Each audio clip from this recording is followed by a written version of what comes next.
It says the broadcast is live. Mm-hmm. Check out my new intro video, Chris.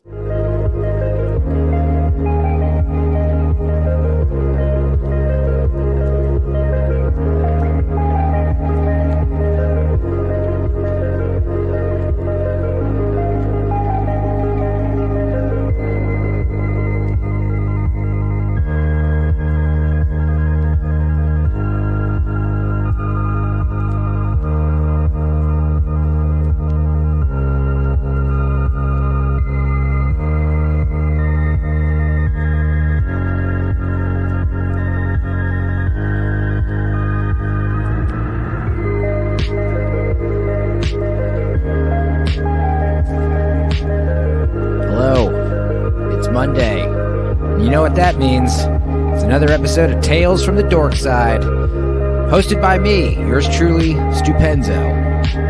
Welcome. Be sure to leave a comment, like the video, and subscribe to the channel. Now, without any further ado, let's get this started.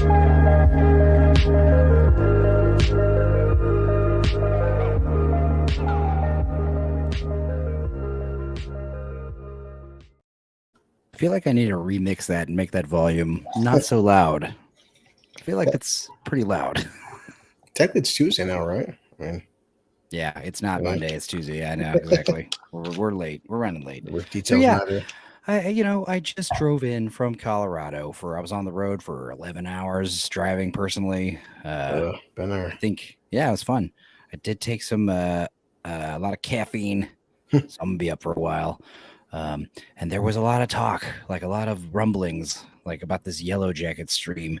And I was under the impression that you were about to finish season 2. Yeah. So I was telling Wes, like, man, we can do it if you're down. And he's like, I'm down. I'll be up. But then at the same time, he's like, I also got to get up at 10 a.m. Yeah. And I'm like, well, let's save this for next Monday. And then you said that you just finished season 1. So I'm like, okay, good. Let's wait a week.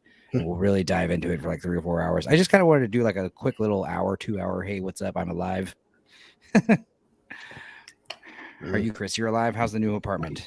So tomorrow, it's messed up that I never had a Tempur-Pedic bed before. I've always wanted one, and she insisted. So we took a layaway program. But they're like, hey, we have the mattress, but not the frame. I was like, well, I'm not going to sit on a mattress without the frame.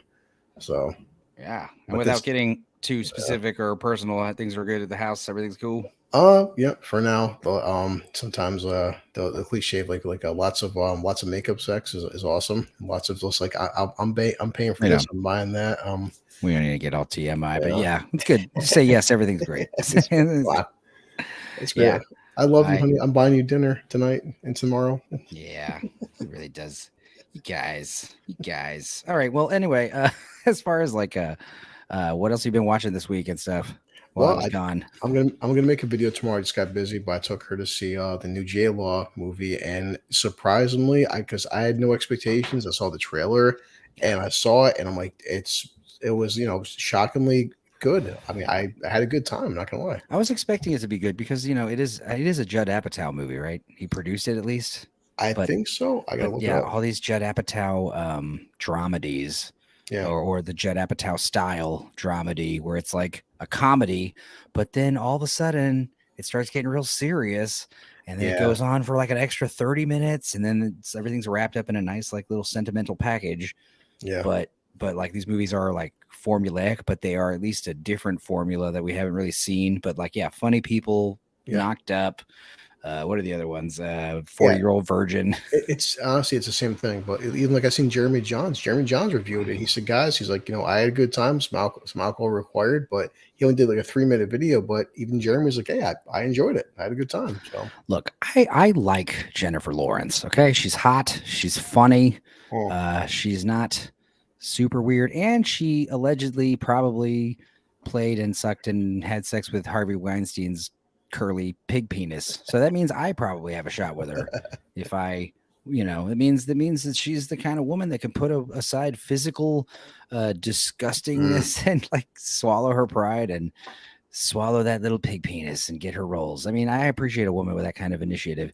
Allegedly, assuming she did do that. And here's the thing: casting couch, sleeping for your roles. Yeah, it's fine. And she didn't do the thing, which is like, you know, she just kind of went silent on Harvey Weinstein. We all know about her and Harvey. It's pretty obvious. Yeah. But yeah, she's a good actress. I liked her in And Winter's Bone. that's the thing people said, when it comes to the actually serious scenes, people tend to forget J-Law, the girl can act, and She's an Academy Award winner, for Christ's sake. and the serious scenes, she does fucking nail the serious scenes, and she does get the physical comedy. But I'm not sure if you heard about it. I'm Yeah. waiting for Wes to get here. But there's Yeah. there's a scene on the beach, and that was worth the price of admission. Oh, he's typing something.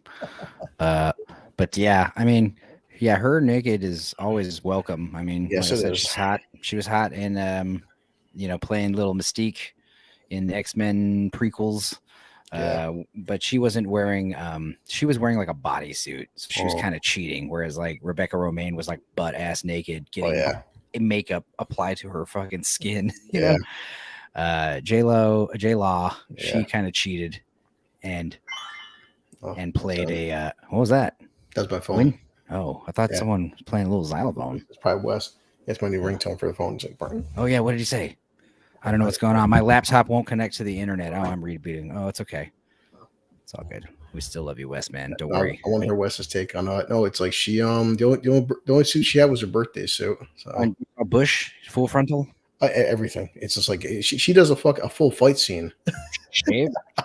He's going. Oh yeah, she shaved definitely. Yeah. Whoa! You saw a Yeah. little bald beaver in a movie? Hell yeah! I listened to the first 15 minutes of B sub from Little Platoon. The one guy said he told Little Platoon, he's like, you know what? The guy's like, I actually enjoyed it, and he goes, just seeing Jennifer Lawrence doing a naked beach fight scene, she got kicked in the veg, like.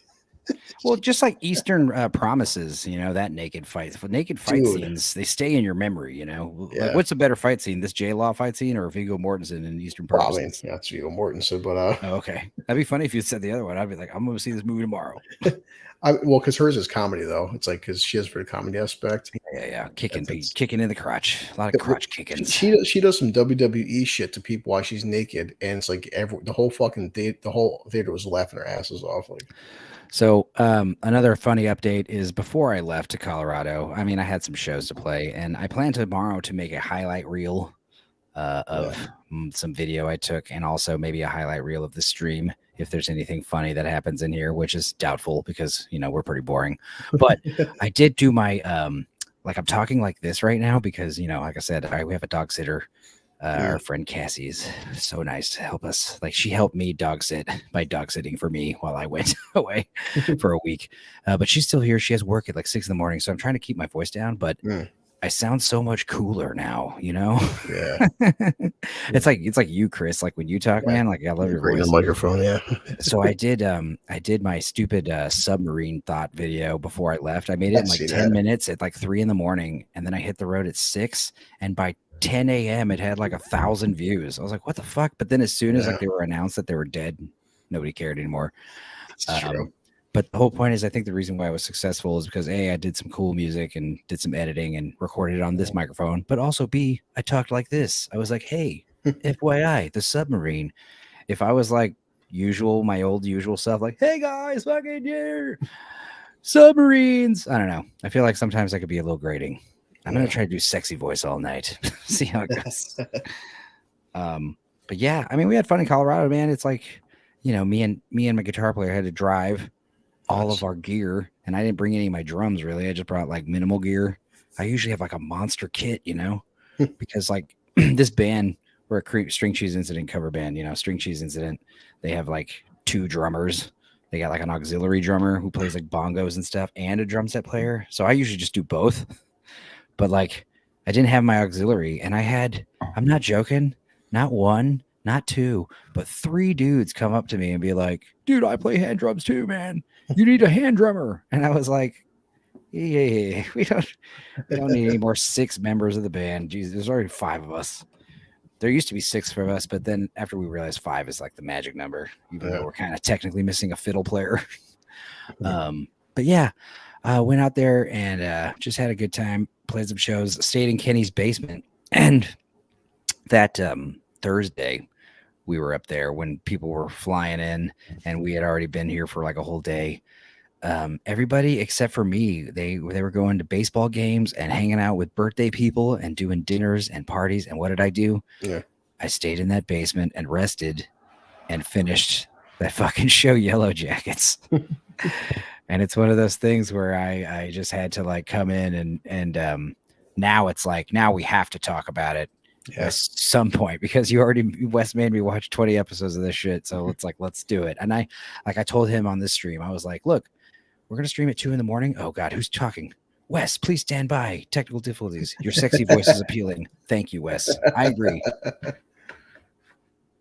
Oh my God. Eddie's apparently stuck in construction on the way back. He's still not home. See, unfortunately, I was dropped off like 40 minutes from his place. Yeah. But keep in mind, I unpacked everything, set up the stream, got my computer hooked up, all this shit, and Eddie's still not home. God, that sucks. But yeah, as far as driving down to Colorado playing shows and watching Yellow Jackets in the basement, that was fun. But definitely have questions for Wes. But that's why I was saying with Wes, it's like, look, we're going to talk about the show. We're going to talk about it for like 3 to 4 hours. It's going to be like the Avatar stream, like 4 hours probably. Because like we could talk about, see, the thing is, I don't really like this thing that I'm noticing on all these streams and also these recap videos. That's the other thing. Wes told me to watch this video from this lady recapping season 1, and she's literally just recapping season 1 with some jokes, obviously. So it's like, I understand it's humorous, but like I'm tired of this, like, I mean, I understand the drinker drinker, the specials where they would watch a movie. What's it called? Well, he'll where they talk about a movie. Sorry, they talk about it. Yeah, that's why is that blinking me. The other stream that's not open bar. The first one they do the drinker happy hour. Happy hour. Thank you. Yeah. They would do that and talk about the movie, but like I would notice they would just break down the movie like scene by scene by scene by scene by scene, and it's just kind of like I want to like brush on that stuff. Obviously, we got to kind of quickly recap stuff for people who haven't seen the show. I understand that, but I really want to dive into like where we think the show's gonna go or where we could have gone if it wasn't for like so and so writer strikes and what have you. So we'll see. But you like J-Law? You like the first season of Yellow Jackets? Definitely. I mean, usually shows like that kind of bore me because I like more action. I want more answers. I need stuff right now. But I'm very intrigued because when the West gets here, definitely I'm feeling there's got to be some supernatural element going on. I don't know what it is, but something. It could be psychosis. I was telling Wes on our last stream that you didn't make it on. We were saying it that I feel like I had only seen the first season when I was talking all this stuff, so I already know like some of the stuff I was saying was wrong. But like, I was just like saying, oh yeah, I can see where it's going. Cult stuff and all this like. I wouldn't be surprised if the supernatural stuff is imagined kind of, like some kind of group psychosis, but it would be more entertaining if it's real. Let's be real. Like, all that supernatural mythical stuff is always more interesting for a viewer, or at least for male viewers. Maybe female viewers tend to appreciate more realistically driven shows, I think. But as far as like the actual show, like I remember saying the show, just having a lot of problems with the dialogue mostly, but enjoying like certain beats of the show for sure. And season 2, like the last 2 episodes of season 1 are like, all right, you got my attention now. Definitely. Like, I'm sorry. But like I said, I don't want to talk too much about this without Wes. The point is, I'm liking it. I liked it. I want to really ask Wes why he loves it. So I really want to pick his brain. Like, what is? Doing it like. No, I definitely enjoy it, and like I know Wes has good recommendations, but Wes, there's nothing wrong with Wes liking anything. It's just like I just want to understand the method to his madness because he likes things and he hates other things. And sometimes I'm like, well, why do you like this one and you hate this one? I don't know. I mean, we'll have to get more specific about it. I love Wes. I hope he gets his internet fixed. I'm tired of talking about him. His ears are burning. His ears are on fire right now. He's like, no. But obviously, if his internet doesn't make it, I mean, no problems. I mean, we're just goofing off. As far as what else did I show? I showed the boys Innocent Blood. They hadn't seen it because I'm talking about doing my big analysis video on that next month. Dude, I got the next 4 we watches in the bag. I've got Masters of the Universe. I seen the notification. Week. I was like, I'm Universal Soldier after that. Wait, the first one? Oh my God, I fucking love that movie. Then Hard Target. Hard Target. I love Hard Target. So I'm hoping like those are all ready and like ready to release for the next 3 weeks. So for those 3 weeks, instead of working on We Watch videos, I'll still record a couple probably, but I'll edit my. Dude, I was shocked you did Renfield. fucking you did I Come in Peace. I forgot about that movie. Dude, it was totally random. Someone was talking about it on the page, and I was like, dude, yeah, we should talk about that movie because I remember seeing it, and I remember that show Dream On. You know, remember Dream On? Was that your age time? HBO, the sitcom with all the boobies. Oh yeah. Okay, so the FBI agent was the star of the show called Dream On, and it was just like your standard, like he's like a single father in the dating world, living in a big city. He has a job wearing a suit. I can't remember what he does. But what was cool about it is all the girls he like hooks up with, like we see it, like lots of sex, lots of titties and shit. It was like cool. So just take your standard like Friends type, rom-com sitcom, like J-Law. Take this J-Law movie. If J-Law didn't show full frontal, would you have liked the movie? Like, yeah, it still would have been good, but would you have liked it super much? Like that nudity definitely added a lot to it, I'm sure. Definitely, yeah. Well, it's like her acting, like even people said, it's what makes it funny is there's a couple scenes where she's trying to seduce this kid who's 19, and of course she's way the fuck out of his league, and she's trying to be overly sexy, and the dialogue it's purposely like really bad and it's awkward as fuck, and just seeing like the chick's 10 out of 10, no problem, and she can fill out a fucking suit and makeup, and she's smoking hot, and it's like on purpose. It feels like she's reading off a script card, and it's really bad, but it's like bad in a good way. Me and Dark Hour talked about this on the Boogie Night stream. Like acting good, like yeah, most actors can do that, but can you act badly like that? That takes talent when you can pretend to be a bad actor for a second, Yeah, I think it's one of the films where people are gonna look back and saying, "Well, it's just a stupid rom-com." But like you said, it's no different than look at Knocked Up, look at 40-Year-Old Virgin, look at all those. My thing is, it's in the same vein of all those films we knew 10, 20 years ago. I think they may be tired of the formula, but I'm like, you know what? It works because even like people said, can anyone name the past 10 years besides Tropic Thunder? When was the last hard R like fucking rom-com? That was good. Yeah, shit. That was theatrical because I can think of a couple that were like I saw him right. Like oh, here he is. I love They Came Together. Do you ever see that one? Toxic. Do you ever see They Came Together with Paul Rudd and Amy Poehler? No, it's it. The what is it? They Came Together, and yes, that name is supposed to be dirty. I don't think is it an SNL skit. No, it's a movie. It's the guys who did Wet Hot American Summer and stuff, and David. Oh, okay. Oh, okay. But it's like a rom-com that makes fun of rom-coms, obviously. But it's definitely like that weird Wet Hot American Summer style spoof comedy. It's what are we talking about? Are we comparing that to No Hard Feelings, to Jennifer Lawrence? Yeah. Just like, what are some other good like R-rated fun rom-coms that came out recently, like last decade or so, that weren't these? In the last decade, I mean, it's been a minute. The last time I saw a really good one at the level of this or better was better, but was like Sex Drive. Oh, with okay, so James Marsden. I watched that Jury Duty show, and they were the guy he recognizes James Marsden as the dude from that movie, and I had never seen it, and I foolishly watched the unrated version first. Have you seen this shit? Yeah, the unrated version's fucking weird. I bought that when it came out on DVD. It's really weird. It's like it just adds all these extra tits and stuff. Right. And so it's just like it makes sense. It just does weird shit. This is around the DVD dying out era, but we still want bonus features, and then like all this every horror movie and comedy has to have like an unrated version, right? Yeah, it's true. Well, I mean, granted, I've never seen another movie do this, but like this movie starts and it's like, warning, this is the unrated version, and like the fucking director and like the producer and like the stars and a bunch of naked people, like hot fucking porn stars, are just standing there with their dicks and tits out. Yeah. And they're just like, hey, by the way, this unrated version is a joke. Like, if you haven't seen the actual movie, don't watch this because this is gonna be weird. It ruins the movie. Yeah, it just ruins the movie. There's no point in watching that. So like the movie's playing and just like random naked people will just be like superimposed into the movie, and there's random titties and shit, and it's just like, okay. Hey, can you guys hear me okay? Because I'm on my phone. No, actually, you sound great. Oh, okay. Awesome. I love your sexy, quiet voice. I wish you would do it more often.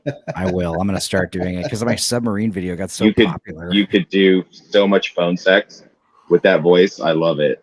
I literally went from 6 to midnight as soon as I heard you speaking. Hell yeah, dude. Originally. Yeah, Good. yeah, it's like the sub video. Megan was watching it with her family out in Switzerland, and they were like, they like Katie was saying she didn't realize she had such a cool voice. And it's like, because I normally don't talk voice. like that. Yeah. Normally I'm like usually yelling when I'm super tired, I'll do that. Like if I'm on my like 13th hour or whatever, or if I pull a double shift, I work one job and go to the other one. And then I'll just be like talking all quiet and subdued and shit. The problem is I got to get on a microphone at work. So it's a fucking pain in the ass. And then my boss will like, I can't hear you on the microphone. I'm like, God, this is a stupid fucking gimmick, man. Can we stop doing this shit? Can we just fucking give people their fucking food and their drinks without fucking announcing some weird pop culture, which is funny coming from me, but I'm just like half the pop culture references. Because at my bar, what they do is, I think I've said this before. I don't know if I explained this before. At my bar, when you order something, they give you a card, and then when your stuff is ready, unless you're sitting at the bar just to get a drink, but like if you're at a table or whatever, they give you a card, and then when your stuff comes up, your card is like we announce it over the fucking speaker system. So it's like Wade Wilson, your stuff is in the window. Wade Wilson, come pick up your stuff. And nice. Some of it's, decent like that, but then other stuff is like weird, obscure fucking references and shit that people are getting drunk the whole time, and there's loud music playing. We have a band, so people can't fucking hear it, and they just walk up. Hey, did you call Cecil O'Malley to the bar? That's why you got to get those stupid vibrating like beeper things that everyone uses. That's what I said. I mean, I get the gimmick behind it, but it's such a pain in the ass. Yeah, I actually don't like those things, but in your situation, that would be useful because like you're plus because there's like 80 of them. There's literally 80 of them, and there's a list on the wall, but there's never 80 orders, right? Because we recycle them. People are not there that long. Can we buy like the 20 pack, please? Like we don't need the 80. Yeah. And then I gotta like stop what I'm doing, read their ticket, read the list, and then call it on the microphone, and then listen to my boss go, "You're not being loud enough on the microphone." and then I'll start yelling on the thing. It comes out being a little too loud on the microphone. You're ruining the like, God damn it, bruh. Luckily, it's been so loud that we actually had the cops show up the other night. It's crazy. The bouncer got his nose broke. Fucking got a noise complaint. It's crazy. It was a good night. Good times. Well, I swear to God. Hey, so listen. Go ahead. I'm not trying to say I outdid you both, but I sent a bottle of Knob Creek to Dark Hour for his 1,000th subscriber. You had told me you'd send him a nice bottle. Cool. Yeah. Knob Creek. Yeah. He should be pretty. I just want to. Yeah, well, if you make 1,000 subscribers, I'll send you a bottle. Bottle Jameson. That's all I need. Nothing fancy. Yeah, nothing fancy. It's funny too because when I sent it to him, because I first sent him a card because I wanted to make sure that I had the right address, and got to him and stuff. He's like, "Yeah, I got the card about a week ago." I'm like, "Oh well, fuck! I told you to tell me when you got the card, but okay." I was like, "Well, you got a package coming." So we go to there's like a post office in the grocery store, and me and my daughter went out on my birthday to lunch, and then we went to the grocery store, and I think I already told you this, Chris, or maybe I didn't, I don't remember, but we went to the grocery store, and they're like, oh no, see, we can't send this, you have to go to like FedEx or UPS. I was like, why? They're like, oh, there's federal regulations against liquor bottle, right? Sending a bottle of alcohol. I'm like, oh, I was like, this is for YouTube, it's not real, it's a prop. And they're like, oh, okay. I'm like, yeah, it's basically like selling it's like sending a snow globe. And they're like, oh, okay, that makes sense then. They're like, yeah, because why would you send a bottle of liquor in the mail? I'm like, right. I'm sure they all knew, and they were being very cool. Hell yeah. This is Kansas. This is Kansas, buddy. They don't have a lot of guile here in Kansas. Yeah. They're like, gee, mister, you sure is nice to send this to your friend in where's it going? New Jersey? Oh my goodness. Well, it's funny because like that's super far. John Malin and Ethan Van Sciver and some of these dudes and Cecil, these guys get sent like a bunch of booze and weed, and they're always like, "Yeah, thanks for that stuff. Don't do that again." Like that shit's illegal as hell, dude. What are you guys doing sending me that shit without fucking sneaking that shit in the post? Yeah, if there's any federal or local law enforcement listening to this at any future date, I am kidding. It was just a fake prop and not real in any way. Every single thing on this channel is a joke. FYI, I need to put a fucking disclaimer all jokes in the description, including the people that I have murdered, is all just jokes. Every single thing we've said, even the stuff that isn't a joke, just jokes, is a joke. It's all fictitious. Hey, so I heard you say, because I was listening while I was trying to get my fucking, I don't know what's going on my computer. It just is not going onto the internet. I have no idea why. So I heard you say, like, why do I like the show so much? Okay. Yeah, I love it. I like this show because, one, all of these girls they're the class that I was class of 96. Right. You had said so there's that. Nostalgia. And they nostalgia bait, casting, and they just the other thing.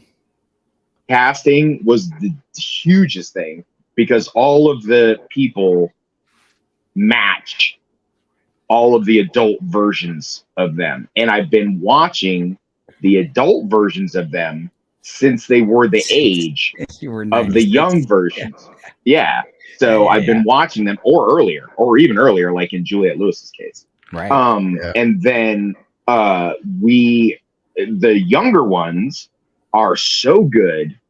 They're all like young actresses that I think are fucking, and it's really good. And now if you follow TikTok, it's really annoying because they want every single chick to be fucking hooked up with every other single chick, which is stupid because they have the huge lesbian power couple adults, and then they have the teenage. Definitely seems to be appealing to the LGBTQ crowd. But it's funny because there's just two legitimate gay characters, and they're in it. And it's not like shoved in there. It's just two chicks that are in love. It's all good. Yeah. But also, neither of them are really painted in a positive light, which is refreshing. Right. Like, they're not made out to be. Yeah. Right. It's kind of against the rules to paint LGBT type people with legitimate not neuroses, but like problems like what's the word I'm looking for, vices and stuff like. And it's always been that way. That's not a wokeism 2020 thing. That's I can remember when Basic Instinct came out. I wasn't asking really more like why you like the show. Is more like you said it was like top 3, and that's like, is it because the other stuff is like, is it stuff so bad right now that it's like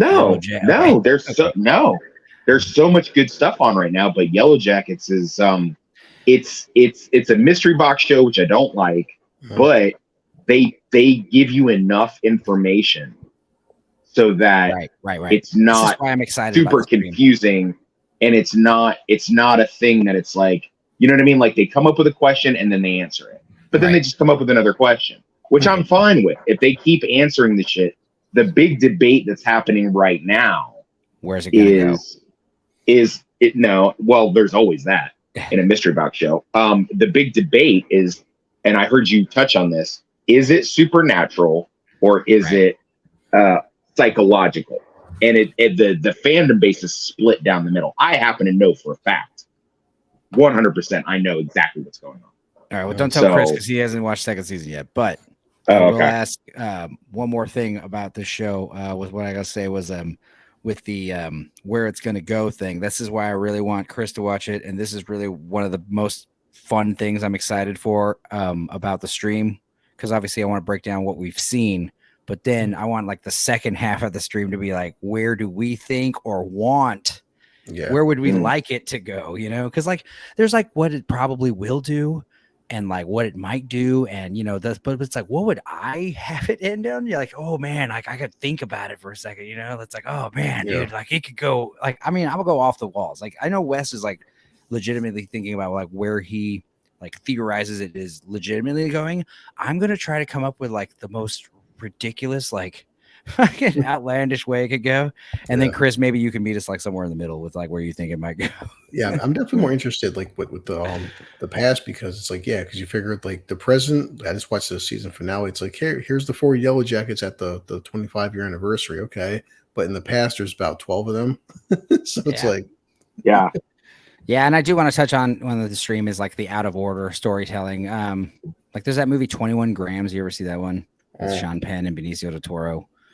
No. And well, it's a pretty good little indie drama, but it's told totally out of order, and it's one of these movies where it's like when you finally realize like what the big dramatic event was, that happens, you're like, oh, okay, that's fucked up. But like you're kind of like, it's not as bad in Yellow Jackets, obviously, but I'm saying a lot of movies do this thing where it's like rather than just tell us the story straightforward, we have to play this like constant guessing game of what happened and where it's going and what are we talking about. But then it's like that makes the second viewing like kind of more rewarding usually. But with 21 Grams, you watch it a second time and you're like, honestly, this movie could have been told in order and there still could have been like a big surprise ending at the actual end. It wouldn't have been a big surprise, but it would have been a big, catharsis. Well, sometimes that's used as a trick, and and it's not always a good one. 21 Grams, I feel like it was a trick. Yeah, this is more like Oculus, where it feels like there are two stories being told like congruently, and it seems like there seems to be more purpose to it. Because they're doing a multi-layered time sequence story, but they are not, with the exception of one or two scenes, they are not jumping around in time. It's basically 1996 chronologically and 2021 chronologically moving forward. So it's not like they're not like there's a couple like the thing with Thaisa seeing her grandmother dying and the grandmother seeing the guy with the eyes missing and stuff like that coming to take her away and shit like that. So I mean there's one or two things like that, and then they had a quick flashback of this is second season, so I gotta be careful. Okay, so I'll watch what I say.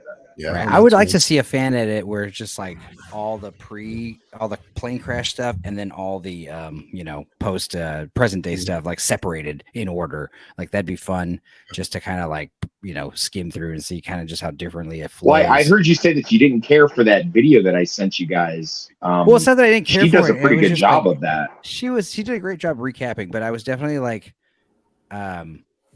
this is all stuff I know, and I appreciated the jokes and the humor, and I definitely like noticed like that's like the style. Like that's what I'm gonna try to make I'm gonna try to not make my analysis video that I work on next month to be too much like because Dark Hour does it too, and a lot of people are just doing this like kind of recap the movie, add little quips in here and there. And it's like, but it wasn't a boring recap. No, not at all. But like I said, you kept me very entertained.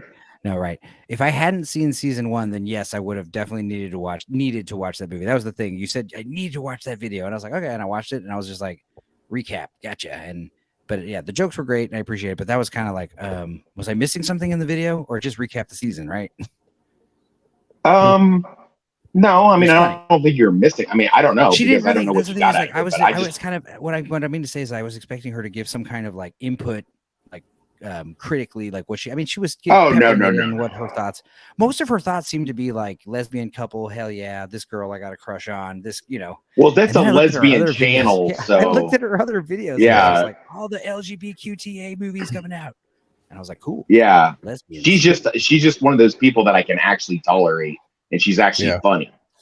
So I like she's like the Vex Electronica. She makes like the like, oh my God, Brie Larson's tits are amazing. So at least Marvel says something.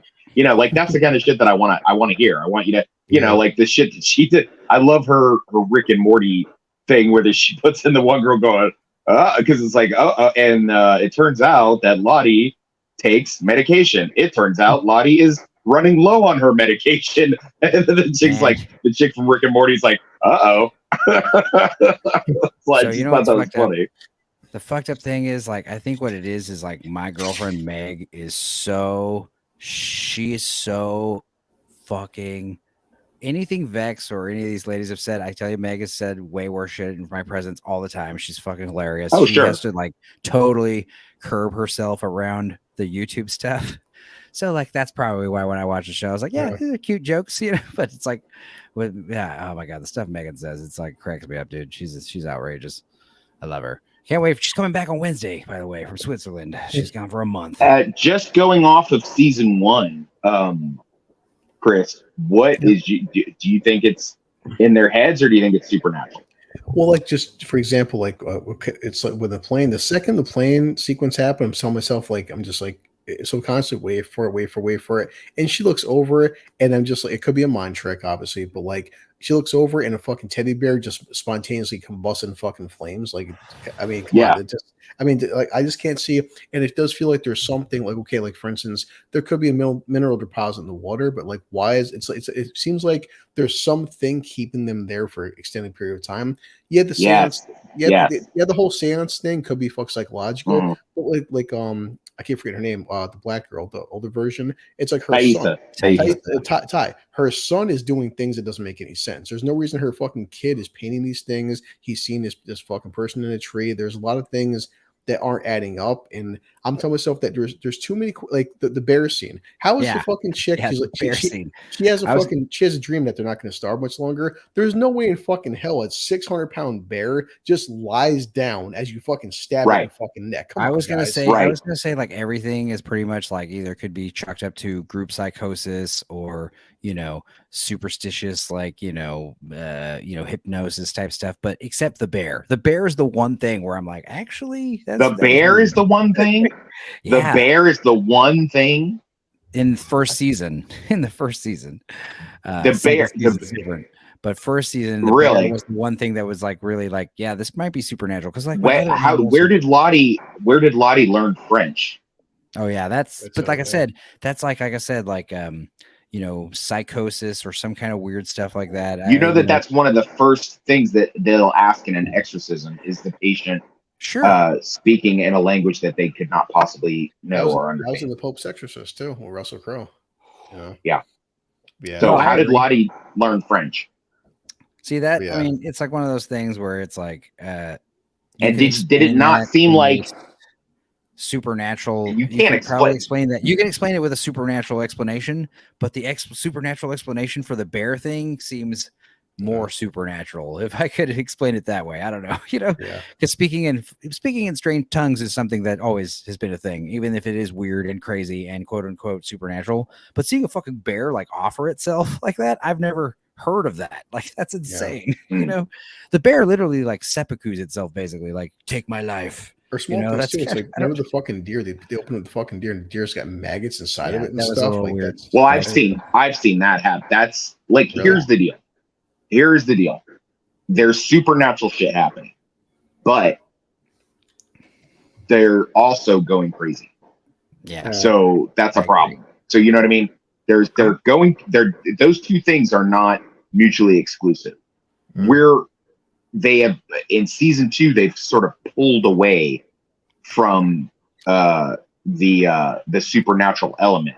Like after the second episode of the second season, they kind of pull away from the supernatural. But there's a huge supernatural scene in the second season in the very first couple episodes. How far did you get, Chris? I say episode 1 of season 2, but like I said, with the so with the whole plane sequence, I just like it's possible, but it just the fucking plane mysteriously catching on fire and then fucking blowing up in midair. Like it feels like there's something keeping them there longer than they should be. Did you also notice that the vines were like holding the plane in there to like not let them escape? That's true. Did you kind of key on that? And then the one girl that's the religious one that has found a way to escape, the fucking wilderness yeets her and just like, nah, you're out of here. Yeah. It's like who was you guys' predictions for who was the pit girl from episode 1? Pit girl.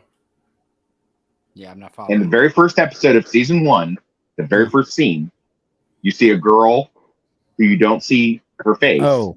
And she's running and she goes into the pit. And then you see a girl being sacrificed. See, here's the thing. I'm going to assume, because like that's the thing I am noticing in especially in the second season is like, Because there's like, how many girls are actually in the plane crash? There's like 20 of them, and like many of them don't have lines, and they're like treated like extras. And I know like some of them come forward in the second scene, and now they have a name. This one character here and there, but like I assume it's like just it doesn't matter which. I assumed it was one of those cases where it's like they probably sacrificed a few of the girls, is what I'm thinking, and it's probably like one of these nameless girls, you know, because like. The ones that have names probably are going to die more memorable ways. I'm sure they killed a lot of girls this ritual way. You know, that's probably what it's going to be revealed too. Also, like, I mean, I'm not too much about. She was still wearing a blanket, but having just over the course of one night, somebody dying from frostbite in her sleep that fast. I'm like, it's like, does the temperature drop that quick in one night? I've seen that. Yeah, I know that'll definitely happen. That happens here in Kansas all the time. That happens at the homeless camp like all the time. Oh shit! Wow. You guys want to hear something funny? Eddie got home and unloaded the car, and we don't think the bass player's bass is in the car, so we're hoping he flew with it. Otherwise, he left it in Colorado. Fucking dumbass. Yikes. Anyway, shit happens all the time, dude. But the basic whole plot. So I'm not sure if you guys will talk about it, but season 1. The whole thing, it's like that's why like I was more interested in. We talked about it for like 5 minutes last week, so you know, I just feel like the present was kind of like a stalemate in a sense because like what was the future, the adult version, like what was the whole point of the entire season? It's like her husband's a douchebag.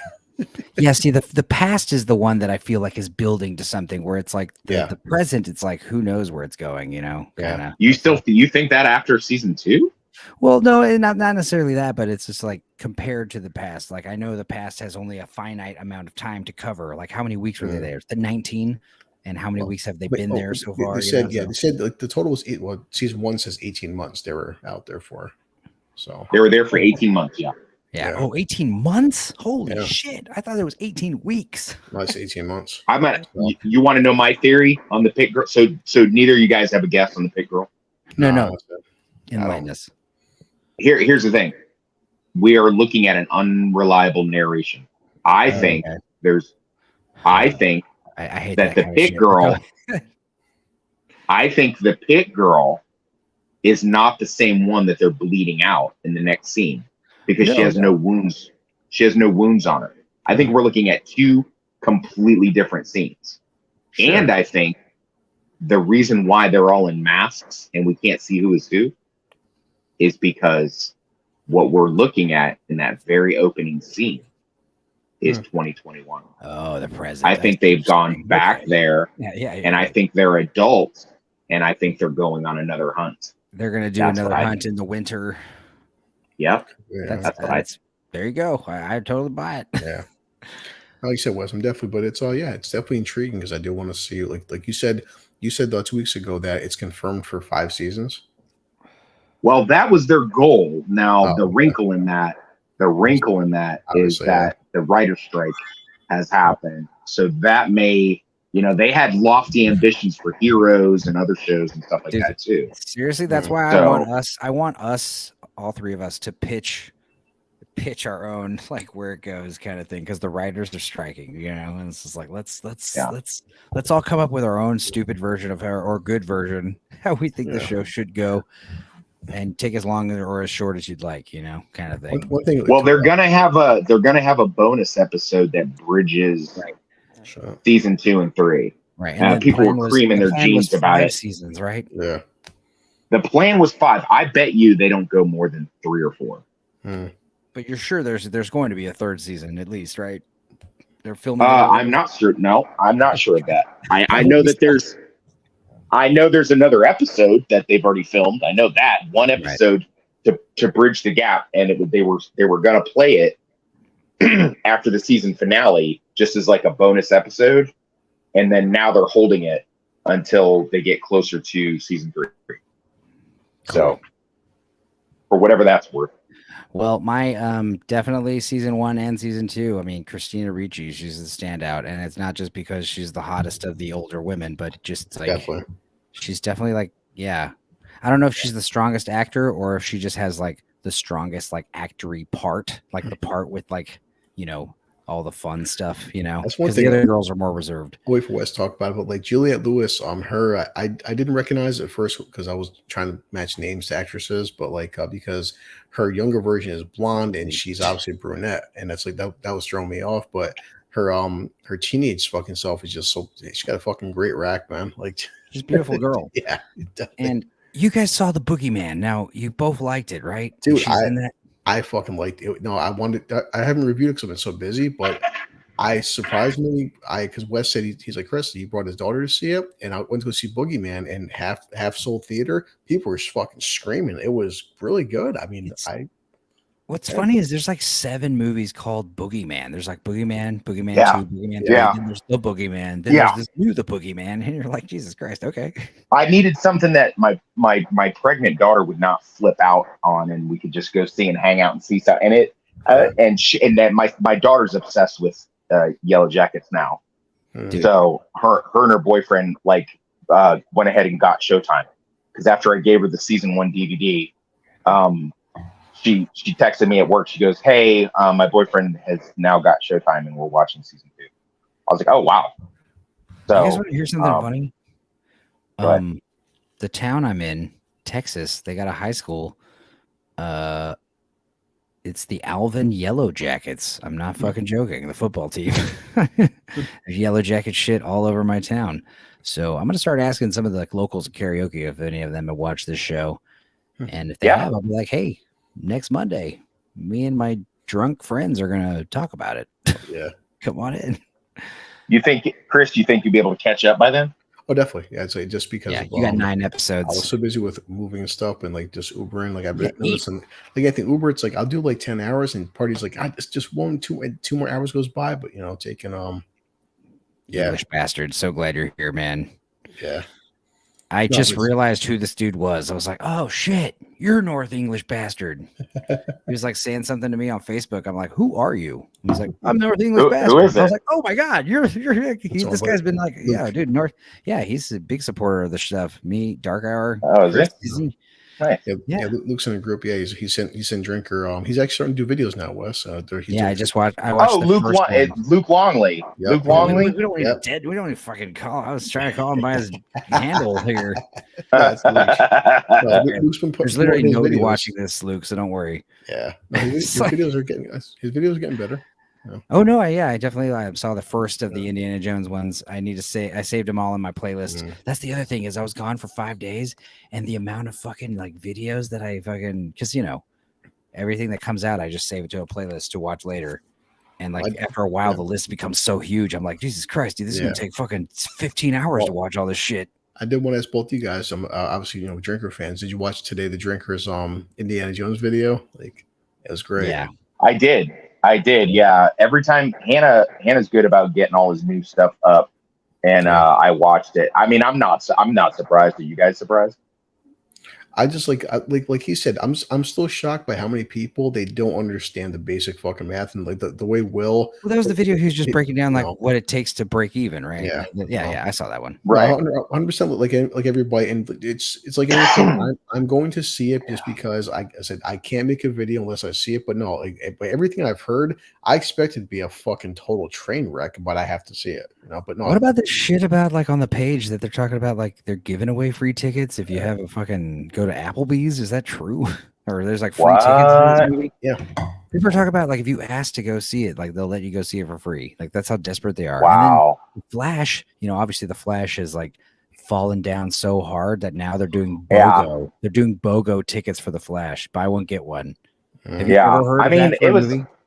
No. I mean, it was not the worst movie I saw, but all the criticisms of it are correct. But I am shocked at how little money it's making, and I am thinking it has something to do with Ezra Miller. I really think it does. Oh yeah, people are not. If they had done this, at least tried to do a little bit closer to the original comic book, and I'm not a slave to that type of stuff. But one less Ezra Miller and one more Cyborg on board, and then making Michael Keaton Thomas Wayne and keeping in the original ending of the movie would have done them so much better. It's just But it's like what the drinker said in his video today. It's like people get nervous, the stockholders get nervous, and then it's like a self-fulfilling prophecy. They get in and they start dicking around with the stuff, and they think that's going to save it, and it's actually what's destroying it. I'm hoping Deadpool does the multiverse and makes fun of it in a way to where no one does it again. That's what I'm hoping. I'm hoping it's like the final nail in the coffin. Like, well, I don't really have a problem with multiverse.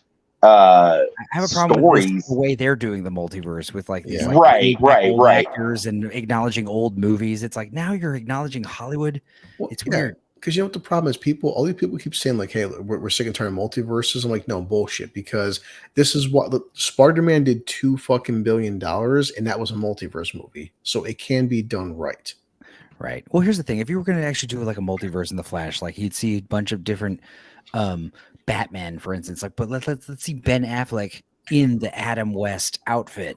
You know, that would make more sense. The fact that they literally put Adam West in it is just like, hey, remember berries? Like if you had like, it was big member berries happening. Like, I agree. Because you could make it work with, like I said, just having fucking Bruce Wayne, Ben Affleck, you know, being, you know, put him in the Bat Nibbles in the George Clooney suit, you know.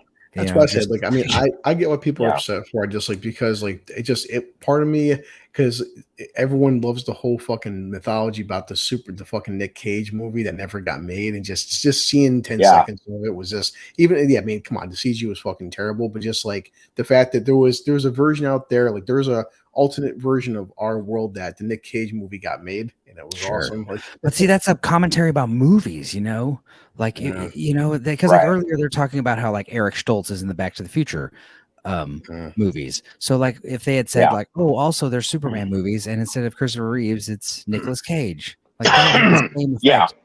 I agree. I agree. The idea that Superman literally is Nicolas Cage, and that's the other thing. Well, does Ezra Miller, like Flash, Barry Gordon, do they know who Nicolas Cage is? Like when the Flash saw the Nicolas Cage Superman, did you think like, oh, that's Nicolas Cage? Like, is Nicolas Cage an actor in their world? You know, it's one of those things. I mean, really, it's just James Gunn and them making a way to flush the Snyderverse down the toilet and just say, okay, this is the big reset. We're doing a big reset. And then that's it, and then no more, and you know that kind of shit. It's just like, and they'll come up with something similar in the MCU now that what's his name has been vindicated in the fucking courts and shit before they wind up fucking owing half the MCU. I think that'll actually be Major's gonna wind up owning the MCU. Like they're gonna wind up, because after what happened to Johnny Depp, he's not just gonna sit around and take it. You know what I mean? He's going to go on the offensive and get his lawyers and be like, "No, you're not going to Johnny Depp, Gina Carano me. You're going to pay me my money and you're going to give me my shit." So they'll have two choices. They'll either have to like, you know, push him forward and give him a good, you know, because you know James Gunn got canceled a few years ago too, back in 2019, 2020. James Gunn was canceled. They tried to cancel him. They tried to cancel him. Yeah, and then you know, sometimes it sticks. Sometimes it doesn't. I mean, you know, if he was guilty and all this stuff was going on, and since he doesn't have an alphabet thing next to his name, he said a lot of weird jokes about a certain subject, and it's just like a lot of them. Here's the thing, like it's okay. Like if you said a racist joke, that'd be fine. But if you said a racist joke every fucking time I saw you all the time, I would be like, dude, like this is what's going on. Like, you know, I mean, come on, dude. And it's like about a specific race. So like, you're gonna say a chomo joke all the time, like chomo jokes, chomo. Every joke, every time, all the time is about you and little fucking kids. It's like, dude, not funny anymore. Yeah. Like the first few times, it was shocking. It was funny. Now you're just being fucking weird. Chomo. If it had been reversed, and it was, you know, a situation where, you know, this Jonathan Majors thing had happened back in 2017 instead, and you know, Johnny Depp had not been the one on the hot seat. He was. He'd have been screwed because Me Too came out and, you know, all that shit. It just happened at a really bad time for Johnny Depp. Now is a really good time. So, like, if you were gonna get, I'm sure it's no fun to get accused of something you didn't do. But I mean, if it was gonna happen, now would be a good time for it to happen, because if they try to cancel him and they cancel his contract and they do all this breach of contract stuff for moral turpitude of something that he didn't do, then they're going to just be paying out the asshole. So. Bastard. I mean, don't worry. I'm so happy that you even made it at all. We're streaming extremely late. You understand? I just drove in from Colorado and it was like, early. So yeah, please have fun with your busy day. And yes, I mean, I might maybe just do a little recap so you watch the whole thing, or it might be a short stream. I don't know. But yes, thank you, man. Appreciate watching. Yeah. And yes, good stuff, man. Thanks, buddy. I will say, Northern English Bastard, if I could give you one piece of critique, it's like, yeah, get a good mic. The mic is definitely like I was saying with my stupid submarine video, you understand? I was going to record it like selfie style. And I said, like, first it started as a post. I made a comment on a post. Yeah. And then I was like, this is a pretty solid comment. I'll read it and make a little video. And I did a selfie and I was like, you know what? It's a pretty solid selfie, but I'm going to re-record it on the good mic. And then after I did that, I was like, you know what? I'm just going to add some stupid submarine footage, Titanic footage, and some music and talk in the sexy voice. I did record it a second time in the sexy voice. And yeah, I don't know, fucking 1,300 views in like a fucking few hours. Stupid. But then, like I said, then the sexy voice worked. Yeah, but also once they died, like the views stopped. Nobody cared anymore. It was so fucked up. Small things help out. Like right now, I have the Blue Yeti microphone. Having it on a base is actually like not as good as what I learned as having the arm. Having the arm and having it dangle is actually constantly fiddling around. You can hear it all the time. It's funny. Well, that's what I do at the house when I'm my mother's house. There, I have the arm with dangling stuff. It's better for sound suppression. I don't understand the mechanics of it, but just having it like this is not as good. Listen. You can just hear me handling the microphone, and I do it all the time, but I don't really care, dude. It's like a phallus. I like to hold it and just like shake it. I was going to tell you, both guys, I'm not sure if you watched about like I think a year and a half ago when Jeremy Johns did his video of like the remember because Colin Trevorrow first did the first for, episode 9 for that Duel of the Fates, and Jeremy actually did his fake review like, hey guys, I just seen Star Wars episode 9 Duel of the Fates, and out there somewhere, because man, the script for that would have been 10,000 times better than fucking Rise of Skywalker. Like the whole shit, like the stuff that Luke was doing and Kylo Ren was doing. Somewhere out there, there's a good episode 9 movie that we never got to see. Yeah, I mean the thing about the Star Wars stuff is it's just like woulda, coulda, shoulda. Now with Yellow Jackets, it's just woulda. Like what woulda, because there is no coulda, because it's so, like the possibilities. I mean, I'm not totally. There's also simultaneously while this is going on, I'm not going to try to get you guys into another show, especially not a mystery box fucking show, but the TV show from. Yeah, the TV show. I know. I movie recommendations. I will fucking watch them immediately. If it's a fucking show, give me a break, man. Okay. If you want to, okay. I'm glad you asked that, because if there's one that cinephile. But go ahead. If you want to look at something that's completely finished, you can look at Mr. In Between. No, that's on my list because it's been recommended nonstop by multiple people, and they just praise it nonstop. They say it's fucking amazing. And I'm going to switch over in the group from doing the daily Justified fix to the daily toxic masculinity fix, and just start plugging Mr. In Between. So I can get more people to watch that show. No, because seriously, like, I first 3 seasons and shut down. Yeah, I first heard about it on the page. It's getting a lot of cult status. It's getting a lot of attention right now. Yeah, it's doing really good. I didn't really even understand what it was about.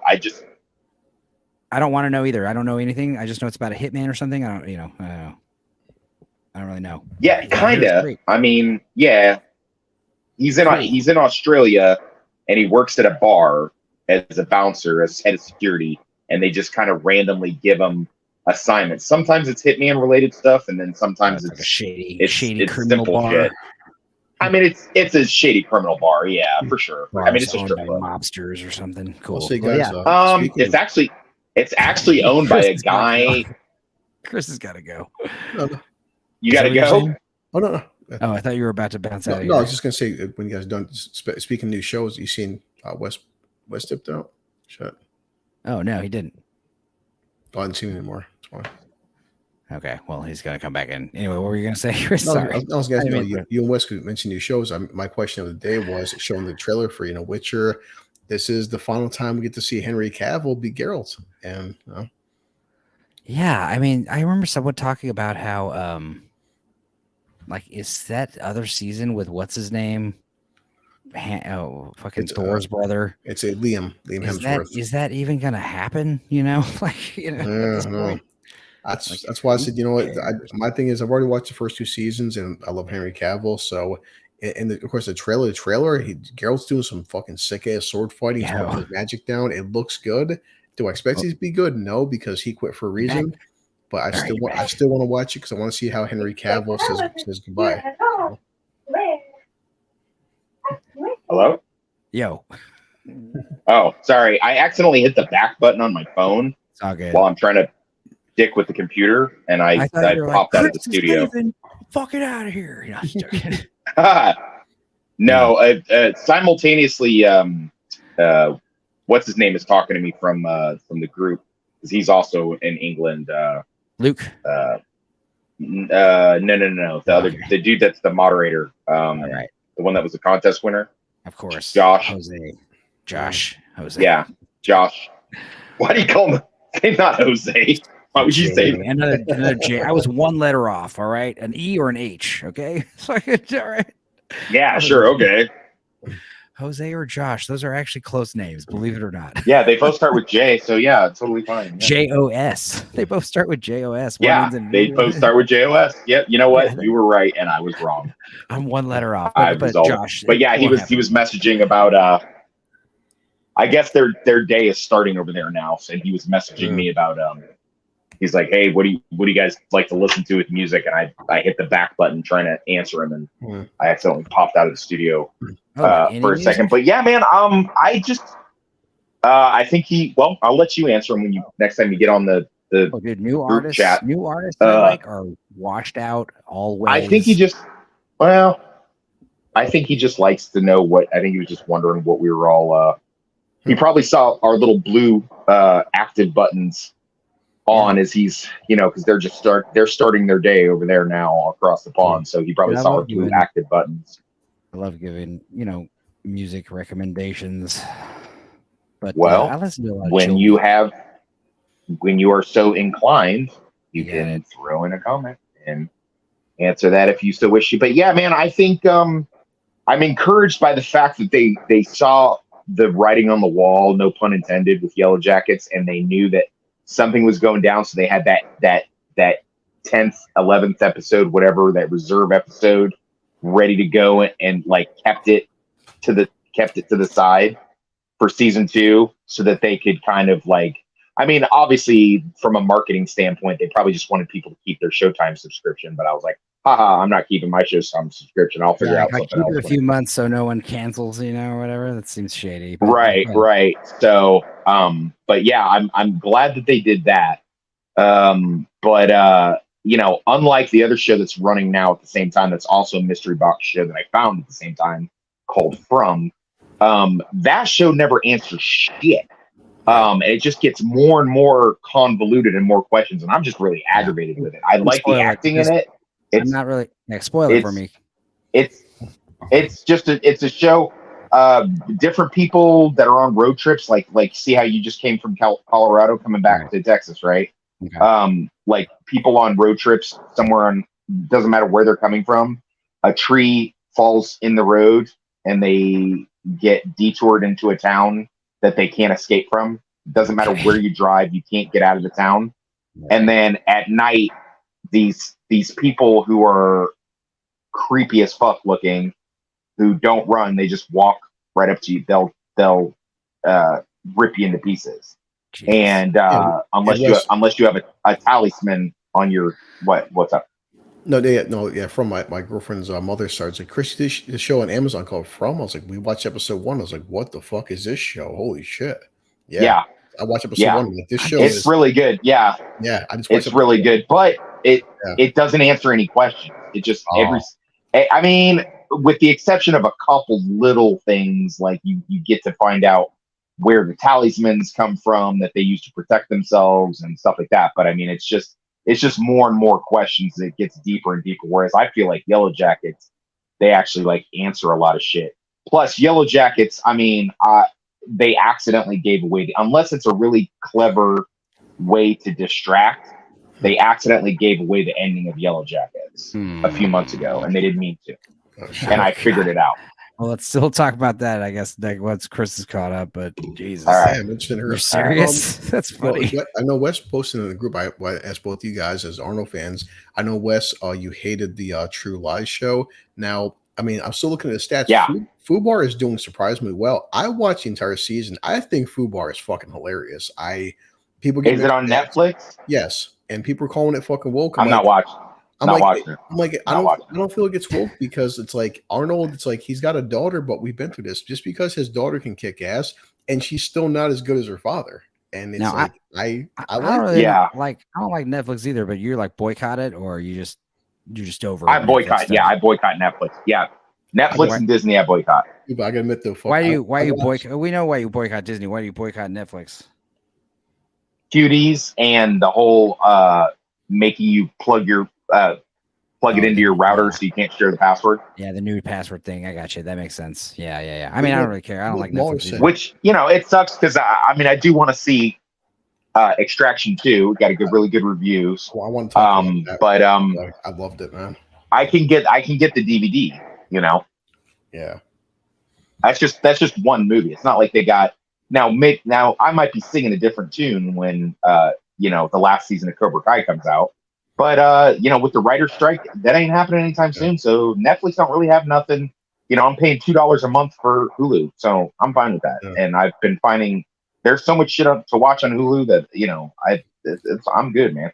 As soon as the fucking drinker tweeted for his Extraction love, and I wanted to ask whenever you Enzo watch it, I watched it kind of background with my kid because he's watching his dad. This is awesome. I finally sat down, had a fucking glass of fucking Jack and some chips, and I'm watching Extraction 2, and I'm like, this movie is the whole 25-minute fight sequence is fucking glorious.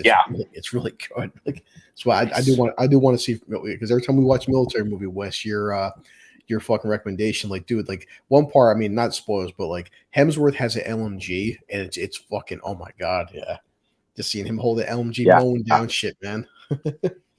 So I just remembered, I actually watched. Go ahead. You go ahead. Go ahead. No, you go ahead. Mine's gonna be a total tangent, so yours is related. Oh, okay. I took a long time to catch up with the first Extraction.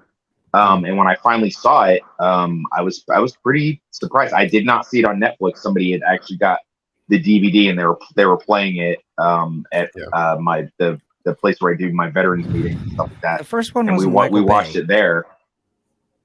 What? I don't think so. No. That was a different movie. That was Six Underground. Okay, which I liked for. No. It's Michael I saw the the Chris Hemsworth one, the first one, Extraction. I mean, I won't spoil it, but just in the drinker side, listen to Open Bar, and he's a guy when him and Muller did Super Chat catch up. He goes, people are saying, "Oh, Extraction 2 is a thin plot." He goes, "Yeah, no shit. I mean, so doesn't Commando." No one's watching Extraction 2 for the complex plot, guys. It's fucking. I won't spoil nothing, but all it is just it's Extraction 1, but just bigger set pieces, bigger budget, bigger fucking explosions. That's all it is. It's just a sequel to Extraction. That's all. So I actually watched two pretty good movies. One was new and one was old. While I was out of town, just like I spent a lot of time in Kenny's basement, just like watching movies on Eddie's computer. Oh yeah. And the first one was Sundown with Tim Roth that came out a couple years ago. And fuck, that was great. First of all, I never had. There's like a few movies called Sundown. So, but this one was from 2000. Or? No. It's about a guy with his family on vacation in Mexico. And I'll tell you right now, growing up in El Paso, partying in Juarez all the time, this movie made me want to have a beer on the beach in Mexico so bad because that's all they're doing through like most of the movies, just drinking beer on the beach. But fuck, it was good. It was like this guy. I do want to kind of give away this one point that it's like him with his sister and his niece and nephew. They kind of don't really explain that, so you're kind of under the impression that it's his wife, but like I don't understand why they don't make that clear because it makes a lot of stuff confusing later. But if you knew that going in, and if you read the description of the movie, it does say it right there. Like, so basically, he's on vacation in Mexico. And he finds out suddenly that his mother has passed away, and he kind of goes into this like fugue state, and like they're going to the airport. They canceled the trip. They're packing up. All right, we're not doing. We're there on this like a very exclusive, fancy resort and beach in Mexico. It's very high class. You could tell they have lots of money and they're being very pampered. That's like the first 15 minutes of this movie is them just being pampered on the beach in Mexico. It's fucking so like chill. Like you watch that movie and you're just like, ah, and then all of a sudden the phone rings and then the tension and it's like, oh my god, we're leaving, we're packing up right now. And it becomes apparent that like, you know, the mother has passed away and it's very fucked up. And then they get to the airport and Tim Roth, he's I guess the brother, and he just kind of says at the gate, you know, all right, we got your flights arranged. We need your boarding passes and your passports right now. And we're boarding right now. And it's like, okay, because they're very rich, you know, so they're getting like escorted to the front of the line. And fucking Tim Roth just goes to the stand and he just looks at them and says, I forgot my passport at the hotel. And it's like, what? Well, we need to reschedule. It's like, no, go on without me. I'm right behind you. I'm going to find my passport. And then he just gets in his cab and he's like, take me to a hotel. And they just starts like extending the holiday and like ignoring, like, you know, lying to the fucking sister. And from there, it just gets crazier and crazier. Like he just doesn't want to accept the responsibility of like whatever the fuck is going on. It was a good movie. I can get behind that. Yeah. The other one I saw. And so that's the newer one. Yeah. The old one I saw. No, that was the new one. It was a couple years old. Okay. The old one I saw was Dressed to Kill, Brian De Palma. I'd never seen it before. Holy fuck, dude. Dressed to Kill. Yeah, so Brian De Palma, like one of his first movies, his big murder mystery movie was Dressed to Kill. And it's about this this woman with sunglasses with a fucking straight razor. And dude, I mean, what was cool about the movie, I mean, obviously by today's standards, the movie could be a little weird and also a little tame, maybe lackluster, but for the time, like, first of all, so much fucking full frontal nudity, like in the first fucking scene of the movie, just like fucking woman masturbating in the shower, looking at her husband shaving, like fucking close-ups, just close-ups of her bush, just like fucking cameras like right there in her bush, getting all suds and stuff in there. And like then there's like a gratuitous sex scene, and then she's like has a therapist who's played by Michael Caine, and she goes off and has like a sexual encounter with a man, and you think this movie's about this woman, and they do the fucking Scream thing where Drew Barrymore, it's like, oh, and then she gets murdered by some crazy woman with a straight razor, and then the actual movie is like what's her name, Lois from RoboCop. She is a prostitute who happens to be like opening the elevator and witnesses this fucking murder. So now this crazy woman with a straight razor and a trench coat is like after her. And it's fucking crazy because it's like Brian De Palma, he does those like really long, he started doing those like real long one takes, you know, one shots, you know, with Scarface and all these stuffs. And dude, that movie's just got so much of like, you know, suspense of like, you have no idea where it's going to go. And definitely wouldn't be made by today's standards. Definitely a non PC movie for sure. Especially with the whole the whole LGBT, the whole trans movement that's going on right now. Spoilers, minor spoilers. What did you guys think of circling back to, just because your comment made me think of something that was, I didn't catch it on the first viewing with Yellow Jackets, and as a thing, like Yellow Jackets was one of those things that I stumbled upon when I still had Amazon Prime, and I was just like, I had gone through everything with Amazon Prime, and I'm just like randomly, and they offered the first 2 episodes of it to entice me to get Showtime, and I was like, haha, nah, I'll go to the library and get it from the library, haha. But the opening episode where Melanie Linsky, the adult Shauna, is fucking laying on her daughter's bed, masturbating to her fucking daughter's boyfriend's picture. Yeah, weird. She's a lot of damage is up in there. There's a lot of there.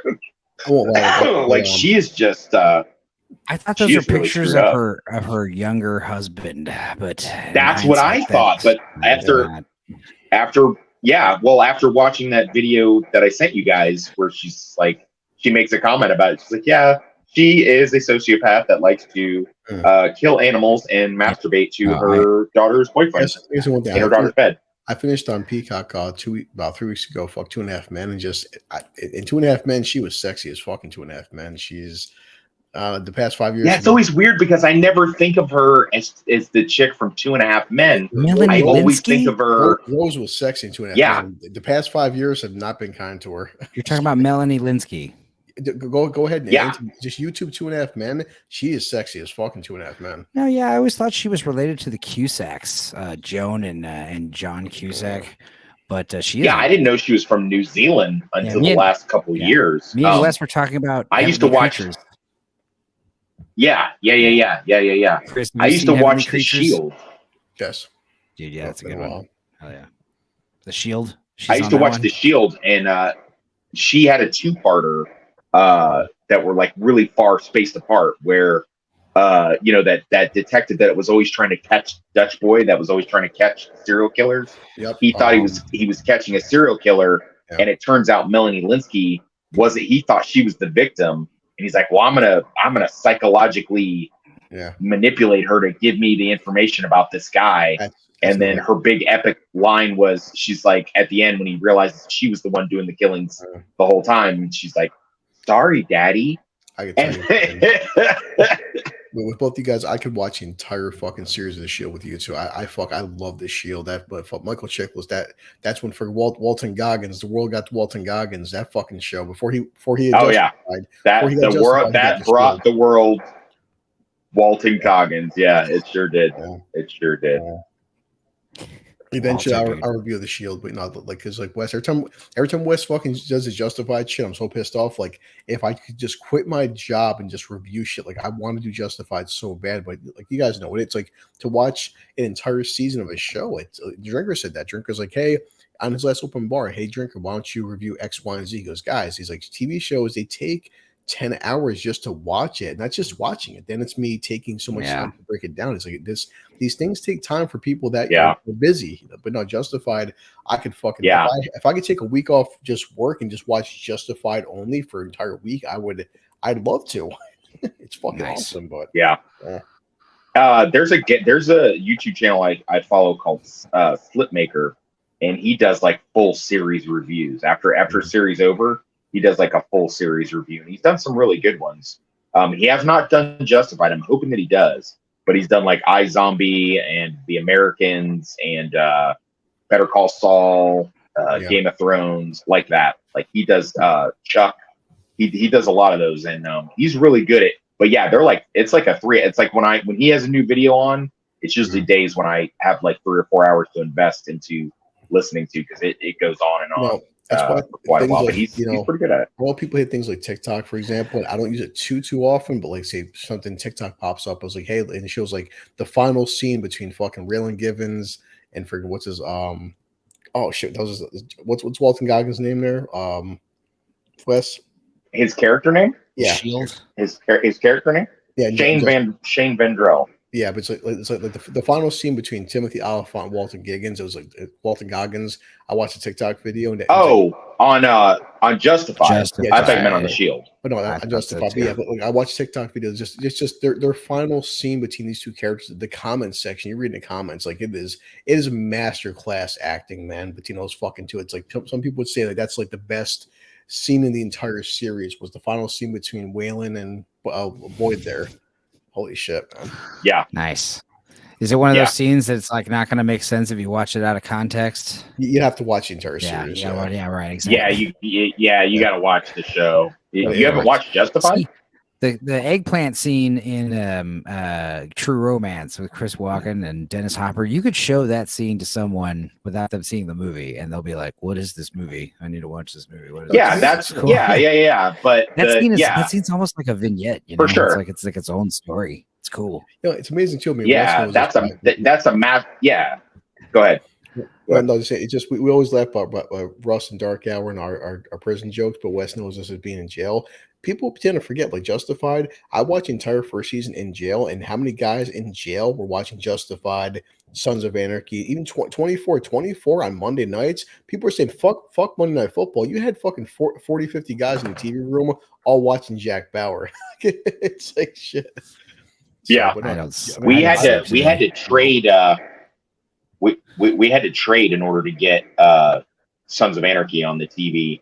We had to give up like, each one of us give up a suit so we could get the Hispanics TV for the night when Sons of Anarchy came on, because the sports TV was taken up, and ours was different because we had just a dorm there. We had a dorm with 50 guys in the dorm and one fucking TV and one TV. And Sons of Anarchy, it was just that thing where it's just like, and I talked to different guys in the yard from different dorms. And when Sons of Anarchy came on, the whole fucking 2,000 every goddamn dorm in the fucking prison was watching Sons of Anarchy. Jesus. Yeah. So, but with the commercials, Sons of Anarchy was great. Yeah, people tend to forget, man. That's why I still haven't given the minds a shot, but still, it's that whole lineup of like Justified, Sons of Anarchy, The Shield. These fucking shows, man. They have aged like a fucking fine wine. Like sometimes on TikTok, I'll watch TikTok Justified videos real quick, like 2-minute segments. Like, man. Yeah, Farrell. See, but I so hard. having Hulu. Having Hulu, I've been able to. I've been able to rewatch Justified. But I cannot rewatch Sons of Anarchy. Like Sons of Anarchy is like, I saw every single episode from start to finish, but I can't make myself. I can watch clips from it, but I can't watch. I can't rewatch Sons of Anarchy again. Justified, yeah, no problem. I don't have to, like go into the whole, like redo the whole series. I can just jump in randomly and get a good show. Now, usually I'll start from the beginning of a season, but I can't with Sons of Anarchy. It's that thing just went so depressing. Whereas even though there's not exactly a happy ending with Justified, it's a happier ending than Sons of Anarchy. Yeah. So I don't know. I'd say the Shield. The At Shield. least that's where I come out. I thought the Shield had a good ending for what it was, the characters and stuff. So yeah, they can't. Yeah, well, also depressing, but it's like they caged Vic Mackey.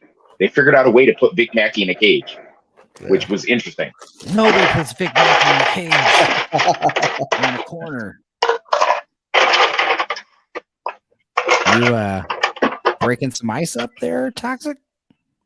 Sorry. Cool. Oh, it's fine. I like guessing what. Oh, that is it. I nailed it. Hell yeah, I was right. Fuck yeah. I was like, oh yeah, you're all over it. I like playing the guess what that sound is game. It surprised me on the comics tidbit. I told Russell this dark hour that I haven't watched season 3. I watched the first 2 seasons. Possibly the only and truly the only good thing CW has going good. And Drinker said this. Is Superman and Lois. It surprised me. I watched season 1 and season 2. It's really fucking good. And I guess CW dumped. I've been seeing some cool clips from that. Season 2 was some really cool clips. And it surprised me. And the funny part, they've got a really good what's his name from Walking Dead is on it as Luthor. And he seems to be doing a good job. I've seen those clips too. Because I've watched Norman Reedus. Please don't tell me it's not Norman. No, but Is it? Enzo, I don't know who you're talking about. I was like, dude, if it's Norman Reedus playing Lex Luthor, that's just the fucking big dude. But I looked up the fucking budget for Superman Lois season 2. The fucking CW, they're dumping all their money into this show, and dude, it does every episode. It doesn't look fucking cheap. It's their CGI for a CW show is extremely fucking impressive. It costs they're spending like $10 million an episode on fucking Superman and Lois. It looks actually fucking like pretty expensive for CW, and it's surprisingly. I haven't watched season 3 yet, but season 1 and 2, I want to review. It's the only good thing CW's got going for them. Holy shit! Does Lex Luthor have this big beard? Yeah, because it's part of season 3. God. So. All right. Well, I'm fine with that, I guess. The thing is, I know it's like the best incarnation of Superman we've had in a while. I just can't get over the dude's face. It's not right. There's something wrong about it. That's why I first didn't care about it, because it's like that's what killed me is they put him in Supergirl and they fucking shit on him so bad. And then when they announced the spinoff show, I'm like, it's gonna be fucking woke garbage bullshit. And I'm watching it, and they're smart enough. They never introduce or talk about Supergirl at all. This is a whole different universe, which he has kids, and it's like, thank God you guys were smart. Like, and it's the only thing CW's got going for it now. And the ratings are actually going up on it. It's doing well. But that's all they have.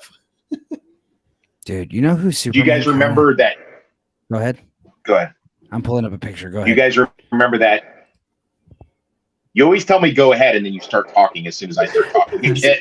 Every single time. I think there's You'd like be a go delay. ahead. And then as soon as I start to talk, you no, there's not. You can't help yourself. You're like one of those drivers that waves somebody on, and then as soon as I go to drive, The you wave start of driving death. again. The wave of death, dude. That's what that's called.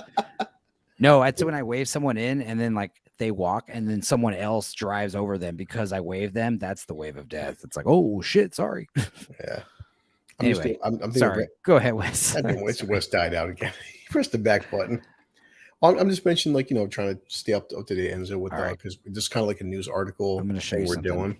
I don't have a screen, extra screen, so I'm going to share from my tabs. I don't do this often, but let's see. Share tab, window, Chrome tab. Here we go. Okay, bam. This, are you seeing this? I am now, yes. All right. This is the motherfucker. Oh, God. Why'd you do this to me? Why'd you do this to me? Cherry Crews. Open image in new tab. Okay, I'm sorry. Okay, I'm going to stop sharing. I'm so used to having two monitors. Excuse me. Share. Fuck. I'll wait till Wes gets back one. Yeah, he's going to be so mad. All right, hang on, because I'm fucking this up. All right, here we go. This is who the new Superman looks like to me. This motherfucker from Idiocracy. Does he to his credit, I mean, I don't see it, but I mean, the guy Tyler, I like the fact that a couple scenes where you can tell though the suit, like and the Supergirl TV show, he was very fucking thin. I give him credit. They made a joke, right? Like his version of Lois, they go see Tom Welling with the crossover, and Lois makes comments about how big Tom Welling is, like fucking 3 times the size of this Tyler guy. But there is a couple scenes with the Superman Lois show. He has a shirt off. The dude's fucking ripped and shit. But you can tell that in the Superman Lois TV show, Superman is a lot bigger, and you can tell they pad the fuck out of his suit because the dude is not that built.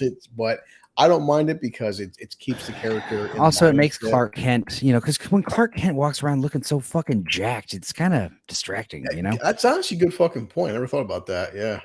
No, it's like, to Tyler, a couple scenes in season 2, he's got a shirt off. The guy is fucking ripped as hell, but you can tell it's like Henry Cavill, though, in terms of size. Henry Cavill is like twice the fucking size of Tyler. Tyler's very thin. He's not Superman-ish, but when he puts on the Superman suit, his suit is fucking, it's like with Zachary Levi and Shazam. Zachary Levi, the dude's got muscle, but when he's in the fucking Shazam suit, they pad the fuck out of his suit. Guys, like, come on. He's not that big. When I was, looking at pictures of this guy, I mean, yeah, he's a good-looking guy. I don't know what's wrong with his face, but like he looks good with a beard. But look when he's clean shaven, there's just something. That's what I'm saying. Maybe it's the spit curl. See, this is Supergirl. The Supergirl TV show, the suit right there, the original suit looks like shit. Yeah, and then the Superman and Lois show, with the beard and the fucking suit, you can tell it's got the darker blues, and it's like right there. That looks way fucking better. Say. But yeah, you can tell. So they make him. He's definitely more bulked up. Like you can see him with his shirt off there. Like see right there, the Supergirl. That suit looks fucking goddamn awful. I just gotta say one thing about the Superman. It's like the symbol has got to be fucking bigger. It's always just make it bigger, dude. It's got to be like. It's got to be like fucking here. Let me show you. Jesus Christ! If you get a chance around watching though, but I give him credit. It should be like fucking. It should go down to here. It should cover like it's true. It should cover like his whole torso. It should be fucking massive. I hope Wes didn't leave because like I was like talking over him on accident. But man, maybe his phone died. I would say like as a Superman fan, it's like it's probably the first good. Honestly, since the Dean Cain Superman show, we haven't had a good live action fucking. Oh. Yeah, was he the Teen Wolf or was he someone 100%, else? 100%. No, Farrell's right. That's why I said he was first. He was first cast as that, and I'm like, the dude seems so small. And I first seen him in the suit. That Supergirl didn't do him justice. That's why. But like Farrell said, he's definitely bulked up since fucking Teen Wolf. I mean, it's not a lot. Sorry, I was like closed up on my face right there for so long. That was uncalled for. But yeah, I mean, as far as what do you got planned for the week besides watching Yellow Jackets? Definitely. I have to make a mental preparation for Indiana Jones 5. Like I said, I'm going to go see it. Yeah, that's this week, right? That's this week. I'm already ready for it. But tomorrow is working on my video for No Hard Feelings because it's yeah. Oh, It's okay, Wes. Wes, we just decided we're not going to do Yellow Jackets next week. We're going to talk about Indiana Jones next week. I'm just kidding. I'm just joking. No, we can wait a week to talk about that fucking terrible shit. Indiana Jones. I mean, but I mean, I probably will watch it this week. Wow. Ooh. Good to know. What? Yeah. No, Tyler, his Clark Kent is very, very fucking good. So that was the kid in Road to Perdition? The guy I was just looking up? Tyler Hoechlin. Yeah. I believe it. Fuck up, dude. I love that movie. Mm. Sam Mendes' second movie. Holy crap, that is him. Oh my God. You recognize his little eyeballs. His little eyes. Yeah, I mean, Farrell said Dean Cain. Dean Cain was awesome for what he was at the time period. I do think Tyler, I said I will recommend. I haven't seen season 3 yet, but I'm seeing clips on TikTok. Season 1 and 2 or even was it Nerdrotic, Jeremy Gibson Gamers, As Heels versus Babyface. They all recommended season 1. They said, guys, this is season 1 is an actual good Superman show. Holy fuck, yeah. CW. And you see right now the CW purge. They canceled fucking everything. Batgirl's gone. Supergirl's gone. Flash is gone. The only thing they kept, they canceled Stargirl, Black Lightning. I don't know if you watched my little 90-second Superman video, but I was just talking about how it just needs more. We need more heroics. We need Superman saving people in danger. That's really all Superman movie needs. We don't need giant fucking aliens and crazy world dominating bad guys. We just need hey, people in danger. Superman's showing up, saving them in the last minute. Yeah. Round of applause. Best representation of Lex Luthor so far. This dude from Walking Dead, cool. I mean, I've only seen a clip, but he looked pretty badass. So I keep talking about how, dude, we need to watch The Phantom. All right, immediately. I know. Yeah, no, it's. What are you doing tomorrow? Let's watch it tomorrow. If you watch it tomorrow, I'll watch it tomorrow. Yeah. All right.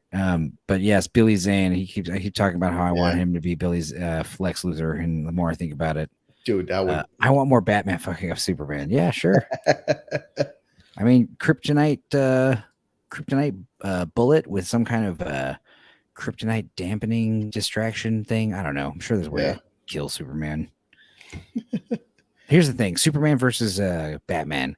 If it was a fight, for points, a little sparring match, Superman's gonna win. But if it was a fight to the death, Batman would win because Superman would never kill Batman. 100%. Batman could cross that line eventually. Superman would never cross that line. That's one thing I like about the Superman Lois TV show is he is constantly he is always holding back because he won't kill in the whole season 1 he doesn't kill anybody. He won't. I don't want to see Superman I'm finally going to break free and be dark and do something I shouldn't do. No, it's I want Superman to always be true to his world. It's close part of the premise and not I won't spoil it for you, but he's got 2 teenage sons. Of course, 2 teenage sons. One of his kids gets his powers. One of them's gay though, right?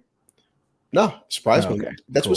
That's I was expecting this show to have one kid be a gay or trans or something. No, the kids they're 2 normal teenage fucking boys. And imagine being a teenage boy having your dad be Superman. I mean, especially in 2023, how the fuck would you react? I mean, with TikTok and stuff and smartphones. Well, it's we said with what's cool about Superman in the comics is they give him one son and they make the son gay. So it's that's not here. Krypton, he's the last son of Krypton, and he breeds with a human woman and makes a child. Yeah. And then that child becomes gay, and therefore, you end the race right there. But yes, question. As far as and the reverse is true. All the Marvel animated movies are shit.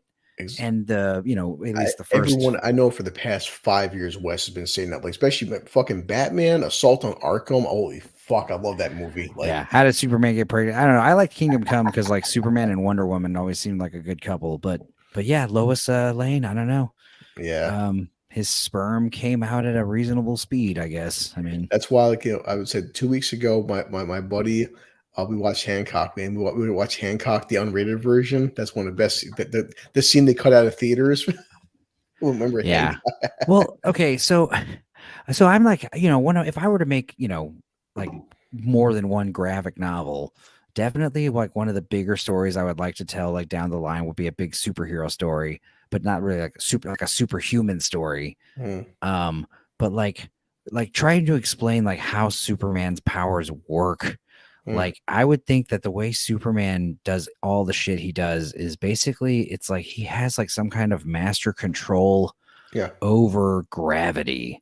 So Definitely, yeah. because of his massive control over gravity, he can adjust, like he can fly, he can adjust like how, his levitation is working to the gravitational pull. He can also like make himself like impervious and, super strong. I assume it has something to do with the gravity of the planet. Somehow he has a way, he doesn't even probably realize how he's doing it, Yeah. but somehow I think all of his powers are somehow intrinsically tied to this kind of like this one superpower. Yeah. But yeah, I know how Superman gets his powers, but like Yeah. how superhuman strength even is explained. Like how could a bullet bounce off someone, especially if you touch him and he feels like a normal person, that's where it's But confusing. what's the funny part too with Superman? Like it's like different cartoons. It's like he can't fucking get Lois pregnant. In different cartoons, he can. It depends on continuity because there is different Superman lore where he can't fuck Oh, have kids because he can't kryptonite make. condoms. So So a there kryptonite you go. condom would prevent him from fatal seed purchase. Like the seed won't blow her belly out that way. The It's like kryptonite will weaken for the his longest time frame. discharge. Henry Cavill was the first Superman on screen to actually have a beard because you never seen Superman beforehand ever have facial hair until Henry Cavill. Yeah. You know? Yeah, in the early comics, Superman had all kinds of random powers, Oh yeah, and also a lot of random weaknesses. He was weak to yeah. gas and electricity and all kinds of things. Kryptonite didn't come around till a while, but And what's funny, the reason why Superman flies is because he used to leap over a it's building amazing how many people tend to forget. Remember, well, Enzo. Remember they said it's like more powerful than a locomotive. We're able to leap faster, faster than a speeding bullet, and able to leap leap tall tall buildings. buildings in a single bound. And Okay, so people, do you know why they changed it to flying? Because honestly, when they no, made the cartoon show, that was too much trouble to animate him jumping. So they just made him really, fly because that's easy. And they therefore, just holy on a shit, whim, created one of the coolest superpowers ever. Just being able to wow, fly. You well, don't have wings. You don't have any kind of, you're literally just fly like a fucking magic yeah, carpet. And that's literally how that superpower just came to being. Because the yeah. fucking animators didn't want to be constantly having to Well, like, I do want to say something before we change topics. No, one thing they say like during the course of the show, when this kid, the premise is he has two teenage boys, and they find out your dad's Superman. He tells both his kids he's like his super hearing. He goes, I can literally hear every person on Earth, and he goes, I have to filter the fact that just in a TV show and hearing him say that, he's telling his kids that like I can hear everyone on the fucking planet, and it took me decades to understand how to filter and master this power, but just like I've never heard Superman in any live action incarnation say that I can right. hear every person on the fucking planet. Dude, he Like, can hear dude, holy clouds. shit, There that's was a comic book. amazing. There was an Alex Ross JLA comic book where Superman and Wonder Woman, a bunch of them are in NORAD. They're on the underground government base, talking about some kind of like intergalactic virus that's like Mhm. spreading around the planet. And Superman is like being talked to by this general, and he kind of looks over his shoulder, and he realizes fucking Batman is up there in the scaffolding, like monitoring. And it's like, okay, so not only did Batman, like Superman's like narrating, he's like, so not only did Batman like sneak into like one of the most fucking heavily guarded areas in the world, but like I can hear clouds scraping together, and I didn't fucking hear this guy come in. And it's like, this is why he is the only human in the Justice League. He literally earned his keep. The motherfucker knows what's up. But Yeah, Superman, the idea that like that's the thing about Superman. It's like in a world where Superman exists, like like I was telling Wes, it's like you could be in danger and you can just scream like, help me, Superman, Superman, save us, please, and you could just pray that there might be an off chance he might fucking show up, yeah. and I it's know. not actually that unlikely. I That's forgot what's even I forgot crazier. what Laura was, but technically speaking, Clark Kent, well, Superman doesn't need to sleep because he's got the power and stuff. And they said he purposely he makes himself go to sleep because having his brain on 24 hours a day, at some points he started getting a split personality because Right. it's like he was even in his mind, it's like being Superman 24 fucking 7. It's too much for one being to handle because you're basically God at that point, Yeah, sad that in the Flash movie, that Two Flashes, the best character is Batman Supergirl. Yeah. Also, just That's it's sad that is the first Flash movie we ever got, And I seen and that Drinker was talk it. about that. He's like, "Yeah, I agree with him. yes, it is kind of like, at this point it's CG and it's a stunt double. Seeing Michael Keaton's Batman take down a Kryptonian, but also the point is just seeing Batman take down a 70-year-old fucking Michael Keaton doing those action scenes. It's just like part. I don't care. The fuck that the 10-year-old in me is just like, yes, it's fucking awesome. Dude, Like, yeah. come on. Dude, Farrell, I swear to God, if we were at my house in my man cave, I would pull up that same fucking book you're talking about. It's like right here on my bookcase, right next to me usually. But I'll show you next stream. It surprised me in my review, but even the naysayers, that's the biggest problem. The Flash movie, Supergirl, she was fucking awesome. She was great in the Flash. It's like the weakest part of the Flash movie is the Flash. Yeah. Yeah, I agree. Like Wes Cayley, like it's like the Christopher Reeves is like the best incarnation of Superman. But Tim Daly fucking voices Clark perfect, man. Yeah. But yeah, it's like, as far as like the movies, like even though they get Superman right, they're dated. The action, the special effects, the superheroism. It's a little, it's old. Yeah, dude. Death of Superman. That comic book I had the trade paperback of the Death of Superman. Everyone had that fucking book for a while. Yeah. That's a good one. The fucking Terminator Superman. What was that all about? That's the thing. As much as I hate TikTok, like Wes was saying with Tim Daly, I keep seeing fucking videos constantly because after the cartoons ended, they kept doing all the animated fucking films. They kept keeping Tim Daly and then Kevin Conroy as Batman, and they did like fucking Public Enemies and like Red Sun and fucking the Dorkside Warrants. It's just they kept keeping Tim Daly as Superman, and the guy voiced him so perfect. Nice. Yeah, who's Tim Daly? I mean, I know that name. He was on the show Wings back in the 90s. I'm not sure what else he did. He didn't do a lot of stuff, but he was on Wings. And then yes. What do I know him from? This face. Tim Daly, motherfucker. All right. Well, that's going to be bothering me. It's like the whole new 52 DC. I don't hate it, but like I don't like the new Batman's voice actor. I just don't think he does a good job. Like, it surprised me, Jensen. I thought Jensen did a really good fucking job voicing Batman. I was shocked with how good Jensen did. Okay, I know exactly who Tim Daly's from. He's he's the writer from The Sopranos that Chris starts hanging out with, trying to help him write a movie. And also, you know who I know him from? We need to watch this, dude. He's in Dr. Jekyll and Mrs. Hyde. Have you seen that movie? You seen that movie? Oh my god! He is Dr. Jekyll in that one. You're right. Holy Christ! And then Sean Young is Mrs. Hyde. Holy fuck! Oh my god, dude! We watched the same fucking movies. I watched that film like about 5 times. I mean, that was that's deep. Tim Daly. What year did that come out? I was 1990. I must have been 10 years old. 95. I was 13. Holy shit! I watched that movie. Fuck, dude. Because Sean Young was fucking sexy, and back in the day. Oh yeah, dude. Even that Ventura. Yeah, dude. That movie, Baby, the last dinosaur movie, whatever. That was a good one. It's on the We Watch list. It's been on the list for a long time. God.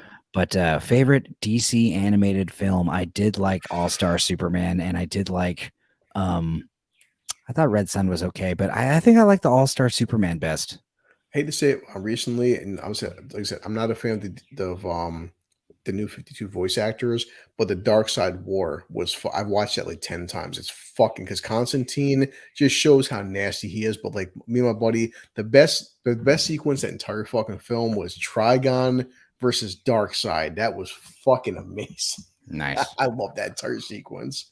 Because people tend to forget, like, Darkseid's a beast, no doubt. And Darkseid, because the premise of Dorkside War was that Darkseid won, and the superheroes lost the fucking fight. But when Trigon came out, that shit.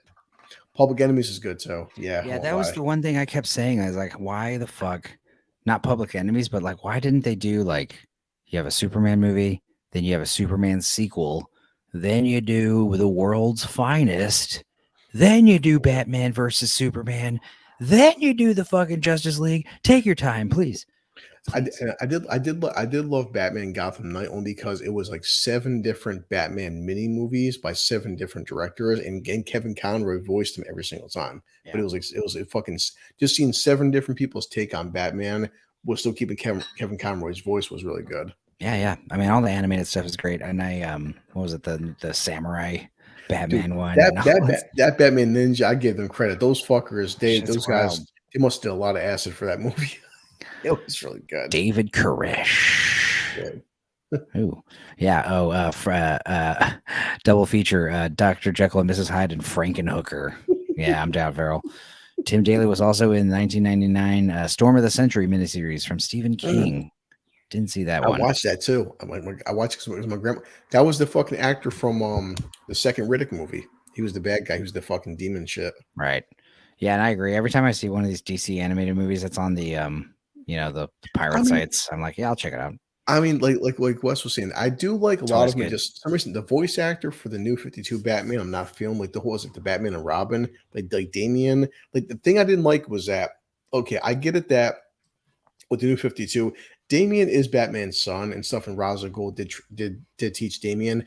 Nightwing, Dick Grayson has been training with Bruce since he was 10 years old. The fact that a couple of times Damian started beating Nightwing in a fight, I'm like, look, the kid's 12 fucking years old, guys. Sorry, there's no fucking way a 12-year-old's beating Dick Grayson at fucking 30 in his prime as Nightwing. That was my only kind of like hiccup with that shit. I'm like, it's like I felt like with the new 52 launch, they're undercutting how nasty Dick Grayson really fucking is. Like Dick Grayson is at some point in the comics, he was wearing the Batman suit because this is how much Bruce does trust Dick to, wear the suit and how good his fighting style is. He's more acrobatic than Bruce Wayne, no doubt, but like Bruce's son at 12 is not going to fucking take Dick Grayson out in a fucking fight. He'd be holding his head like this, like swing. Come on, kid. Like, I can't see myself like at 30 years old, no 12-year-old on this planet from a physical standpoint is beating me in a goddamn fight. Like, yeah. I mean, and if it was, I mean, we'd never ever stop making fun of you about it. So, I mean, obviously, like, shit, dude. I mean, I guess if the kid was like, we'd all make fun of you, then we finally see the kid. We're like, oh my god, this kid's like 8 feet tall. So, size different. I mean, Damien. I mean, yes, he's no doubt trained and shit, but so wasn't Dick. And but like Damien's fucking like down to Dick's fucking like his. Oh yeah. You're back. No, but overall, the DC anime movies they are overall very well done. I don't complain about them. Damien. What up, Toxic? You back, buddy? You there? Can you hear us? Hello. Anyway. Dr. Jekyll and Mrs. Hyde. I wonder if Wes ever saw that one. I can't believe you call that movie out. I'm like, holy fuck, dude. Like, I was saying, where do I know this dude's face from? Shit. And as soon as I saw that, I was ashamed to say, it's like, that's the one. That's the one I know his face from. I just remember him being in the show Wings. So, yeah. Dude, what else was the other ones I was going to say that I wanted to watch was Toxic. Are you in here? Are you? Yeah, can you hear me? Oh, yeah. Sorry. Now I can. I didn't know you were talking. My fucking Bluetooth now fucking everything's fucking up. As soon as my roommate came home, everything started fucking up. Oh my god, it's Mercury in retrograde, dude. Goddamn yellow jackets. I mean, it's okay. It's already fucking almost 4 in the morning. Maybe we could wrap it up in 15 minutes, do 2-hour streams for once. But geez, I'm glad you guys stayed up for me or took a nap for make sure I got home safe. Well, dude, I slept in this morning because I was fucking 2 days straight working 12-hour shifts. So fucking crazy. I slept like 3 hours. I played 2 shows, 2 nights, slept 3 hours. Then I drove here for like 11 hours. I definitely took a pill of Adderall. That shit is powerful. I don't know how people take this stuff prescription wise. It's weird. But, I got to doing 12-hour shifts. Adderall's helped me out a lot. Yeah, I mean, that's crazy. There's that. I can't even picture putting that in my body. I get vibrating. Trump apparently snorts that shit. Yeah, I get vibrating fucking anxiety just from drinking Monster Energy drinks. So fucking Adderall would probably kill me. I think. I wanted to ask you guys. And I got tired of typing, so I just wanted. I was like, all right, I'm gonna give it one more chance. I'm gonna jump in one more time. And then the Bluetooth was fucking up. What did you guys think of the Titans show? Did you watch that? Yeah, I was actually. I made a Facebook post about that. I said Titans is a weird bag because it's like it It is reminds a me of, weird bag. it It is is a weird bag. it reminds me of the Yeah. fucking What about Flash. the one Like that was on Cartoon Network? no, the one now it's on HBO Max. Okay, I know what you're talking about. Because the thing Same is, thing. The live action. The live action. the No. first Oh, yeah. season was on the DC app because I bought the DC app because it had Swamp Thing, Titans, Young Okay. Justice, and then HBO Max bought season 3. The first 2 seasons were on DC app. Now DC Universe they killed their apps. Now it's on HBO Max. Like you said, Wes, it's like I'm on the fence because I love some things they get perfect. Some things are fucking retarded. Is I this don't the one where Robin said "fuck Batman"? Yes. Okay. That was Yes. retarded. Yeah. like Yeah. his because that was Jack Reacher before he was Jack Reacher because Yeah. he was Hawk. Hawk was Yeah. perfect, and Nightwing is fucking perfect, but then Beast Yeah. Boy is fucking awful. Starfire is fucking awful. Yeah, I was saying I It's didn't like Starfire though. I mean, dude, she is terrible. Oh my god. Starfire was terrible. Yeah. Starfire was terrible. Season 3, they added Bruce Wayne, which is fucking just so goddamn horrible. I'm like, oh, Raven was pretty good. I Raven's like what they did with her. Yeah, Yeah. they did good with her. and then they do something like fuck the season 3 with Deathstroke. Deathstroke was very well done. I'm like, Very well done. Yeah. Like, even like fuck season 4, they finally added Lex Luthor to season 4. His fucking Lex was great. I'm like, I don't get this fucking show. Like I hate half this. Oh, it's like it's the most frustrating It's show. like, yeah, I agree 100%. It's like 50-50 right down the middle. It is. Half good, half completely dog. It's like Yeah. half potentially the best of DC and then half CW bullshit. Especially the costumes, like Enzo, the Nightwing costume, especially the Nightwing fucking fight scenes. The fight scenes are so well choreographed; they're fucking really well done. But The pacing of the show is so weird, though. It's so weird. Like it's so up and down. Like, you know, it's never consistent. It's like they ramp up the action and then nothing happens for like 3 episodes, and you're just like, what the fuck did I just watch? And finally, the fucking this season, Superboy, he's very well done. I like Superboy a lot. That's another reason why I like the DC animated movies, because they're all like fucking 70, 80 minutes long, and it's just and the pacing is perfect. You know what they really get right on the DC animated? Well, they get a lot of stuff right, but you know what I really like? They get the Suicide Squad right on the DC animated. Yeah, I really like what they do with because the Suicide Squad is my favorite DC thing. I love the Suicide Squad. Spacey was a good Lex Luthor. I mean, he looked like Gene Hackman. I mean, if that's what you mean. That's like the worst Superman movie, though. It's like that's the one. Worst. What's the line that Spacey yells in that one where he's like, he's telling Lois, he's like, come on, tell me like that. And she's like, you're never gonna get away with it. He's like, wrong. Yeah. That's there's one good scene that entire fucking movie though. Come on, no one ever seen Superman get shot in the eyeball. That was the only but that's one good of those scene. things. Yeah, it's like it's not even a scene though. You know what I mean? Like that's the thing. It's like, and also, I don't know. I feel like you watch it again, you're like, what is? He gets a 50 caliber bullet to the eye, and he doesn't even blink. I mean, like I want him to say Superman's like, yeah, I'm perfect. He wouldn't bleed, but he would definitely be like, my fucking eyeball. You know, like probably like, God damn, dude, stop that. Yeah. Remember in Terminator 3? Terminator 3, he gets shot in the mouth by Claire Danes, and he grabs the gun. And he's like, "Don't do that." Yeah, that's the kind of he spits out the bullet too. He's like just because I'm not bleeding doesn't mean those bullets don't hurt, guys. That's the kind of Superman attitude. Yeah, that also wouldn't work because it's canon that the Terminators are using. They have real teeth. Those are real teeth, so it would have knocked the teeth out. That's true.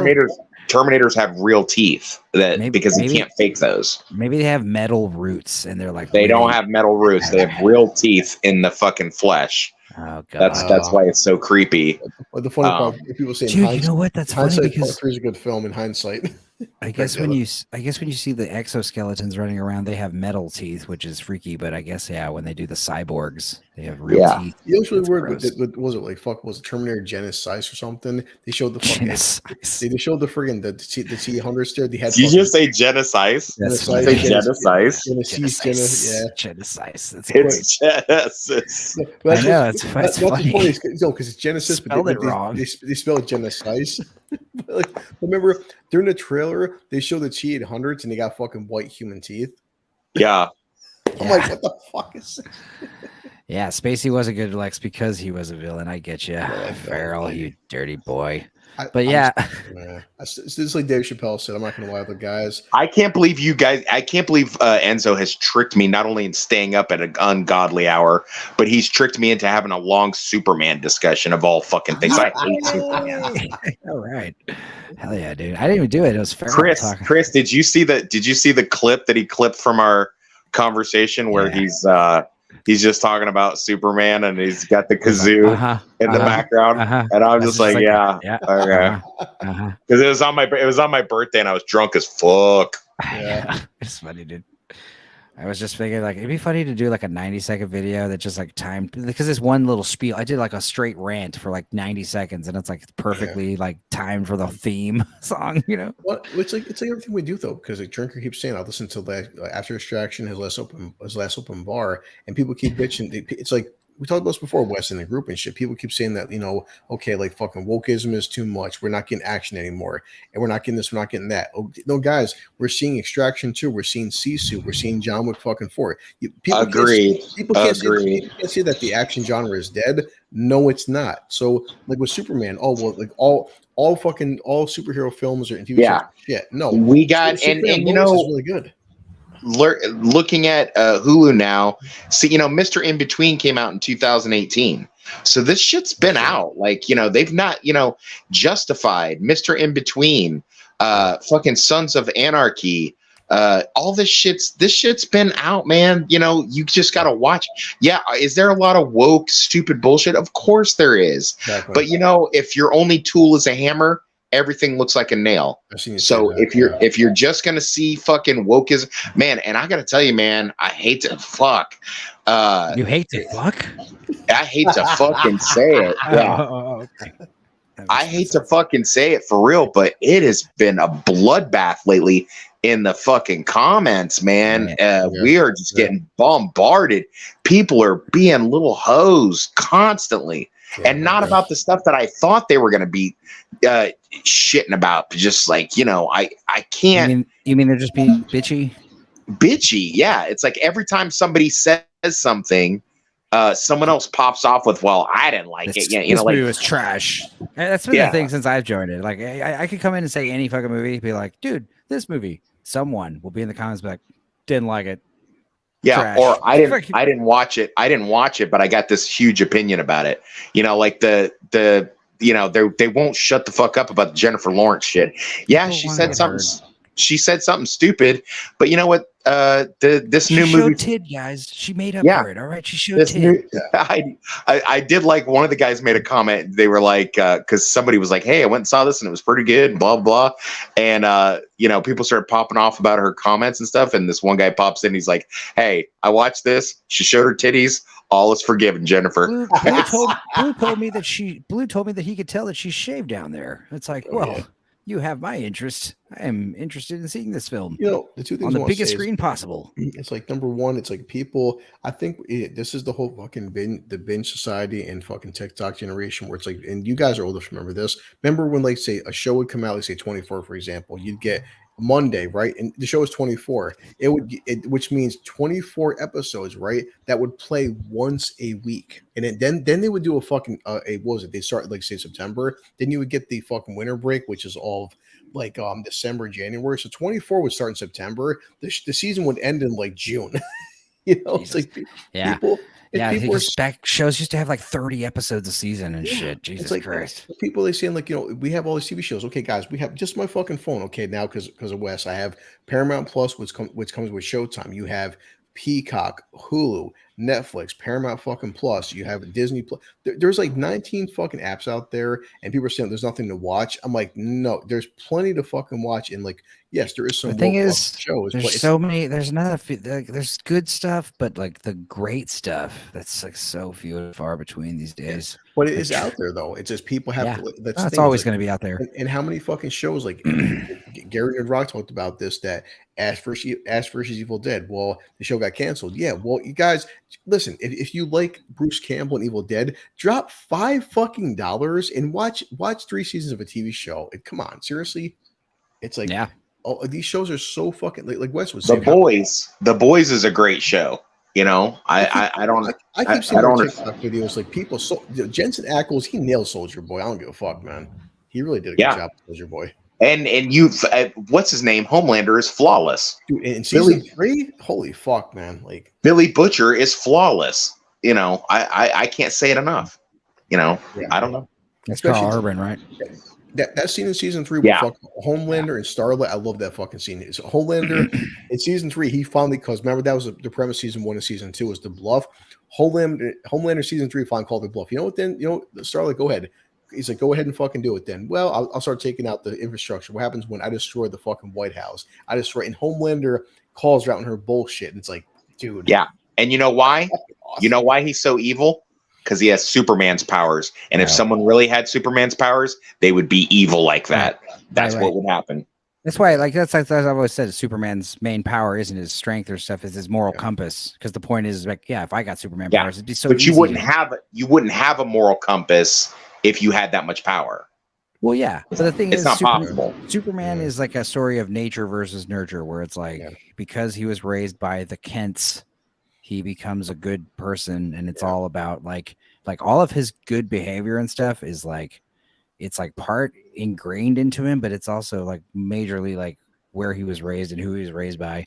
Like in some comics, in some of the comics, Superman like is incapable of lying, which is silly, but it's also like, I kind of like that shit, you know? Like it's like that's his weakness. Superman can't lie. And it's like, that just says a lot about us to where we think that's a weakness. We have this year. It's like, okay, like just last year alone, we had between Jack Reacher and the Terminal List broke. The love or to hate it, it broke fucking records. That was 2022.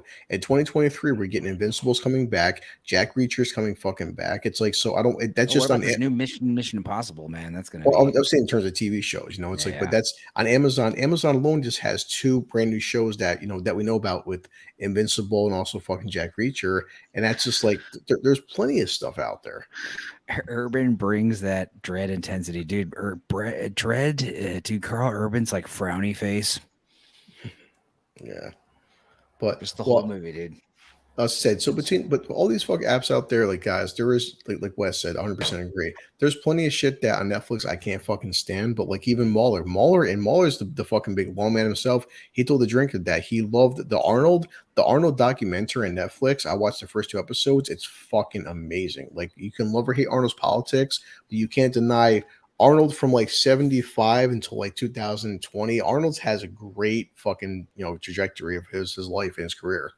And even more was like drinker. It's really good. I liked. I've been rewatching some stuff. There's other stuff. There's some shit. I mean, I don't know if you'd like it. I hesitate unless I'm 100% sure you're gonna like it, Chris. I won't recommend it. I feel like I'm like, what am I? Am I 6 for 6 now with recommended shows for you? 7 for 7. Yeah. About that. There's another show on Hulu that I like. It's like a teenage mystery type show, but it's kind of serious, and it's set in the 90s and shit. Like I have a big thing for anything 90s. And it's a free form show, but they play. That's why I like Hulu, because Hulu has access to like a lot of different stuff, older stuff that I like, but also like I can rewatch The Strain because I had missed some of that when I went to the joint, and I read the Strain books in prison, and I thought the TV show was really fucking good. I like the TV show. I love the TV show. I thought they did a very good adaptation. Yeah, I read the books as well. I'm trying to catch up with the show now. I'm also watching The Old Man with Jeff Bridges. That's really good. I think we mentioned that too. A lot of people talked about that too. That was on his live streams. The Old Man. It's pretty good. But yeah, man, there's lots of good stuff out there. There's lots of good stuff coming up, and there's still a lot of shit. But I mean, like I said, I feel good about just giving up on Disney and Netflix. Yeah. So I'm done. I mean, I do want to see Extraction 2, but I can catch it on DVD somewhere or pirate it.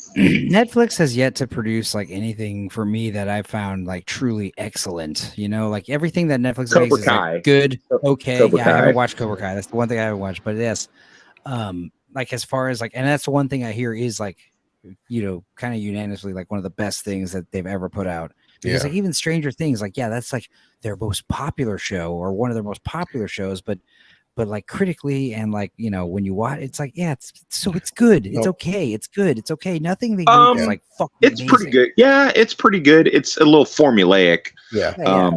They have like a well, I mean, so is Cobra Kai, really, if we're being honest. But Stranger Things just really it ticks all the boxes and does exactly every season's almost identical. But I think of like these like some of these Netflix movies, especially like these ones that they pushed for like award seasons. Like there was that one that the Alfonso Cuarón made, and it's like that black and white one. I don't remember what it's called, and it's just like boring. It's just like I mean, I like a good art house movie too, but it's like, dude, it's got a fucking, dude, watch that Sundown movie. You want a good like art house indie film that's like. I have not seen a whole lot of really, any really good. I'll tell you, I did like. I know it got a lot of flack. I liked the Prey movie, the Predator Prey movie. I like that movie. I thought it was pretty good. That was my birthday drunk stream. I watched. Even Drinker said, "Yeah, Prey." I drank. I fucking drank a whole fucking bottle of whatever. I had some Cheez-Its and like Prey. I had a good. I'm not gonna lie, I had a good time with it. Oh, see, I'm looking at Netflix right now. Black Mirror. I fucking love Black Mirror. I heard that Black Mirror this latest season it caused a bunch of controversy with people, and whenever I hear controversy, I want to see it, but.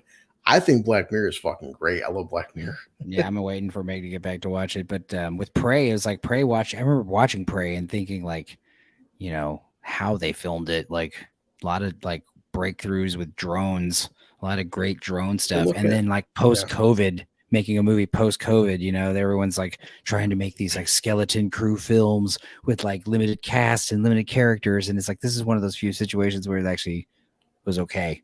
Because normal. Even Drinker said fucking Netflix, the Queen's Gambit, because you have Queen's Gambit's on there. Ozark, I thought Ozark was fucking. I love the last season of Ozark. I mean, there's still a lot of good shit on this app. Like it's what's it got in here. Yeah. See, that's the thing is like I'd rather just like Squid Game. Yeah, Squid Game was good. Yeah, I don't know about the second season. Isn't it? I didn't see the trailer. They're turning it into like a reality show or something now. I don't know yet. So.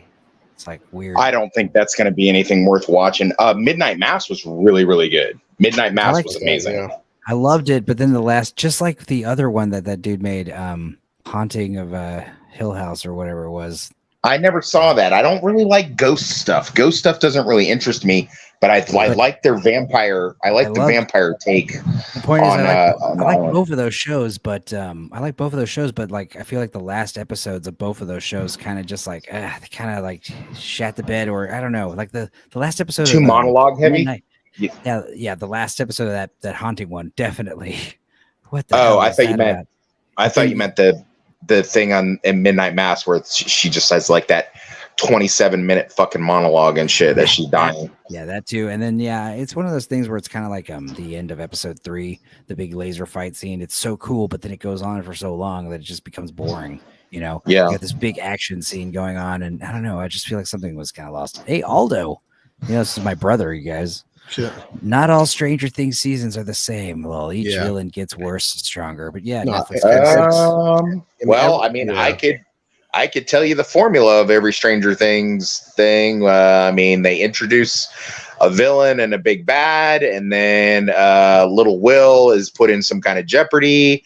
11 loses some of her power, but then she gets it back, and she defeats the big bad by overcoming some kind of trauma. And the gang has to get together, and they find out the secret of defeating the big bad near the end. And they have a music montage, and they introduce a new character that everybody likes, and then they kill him off.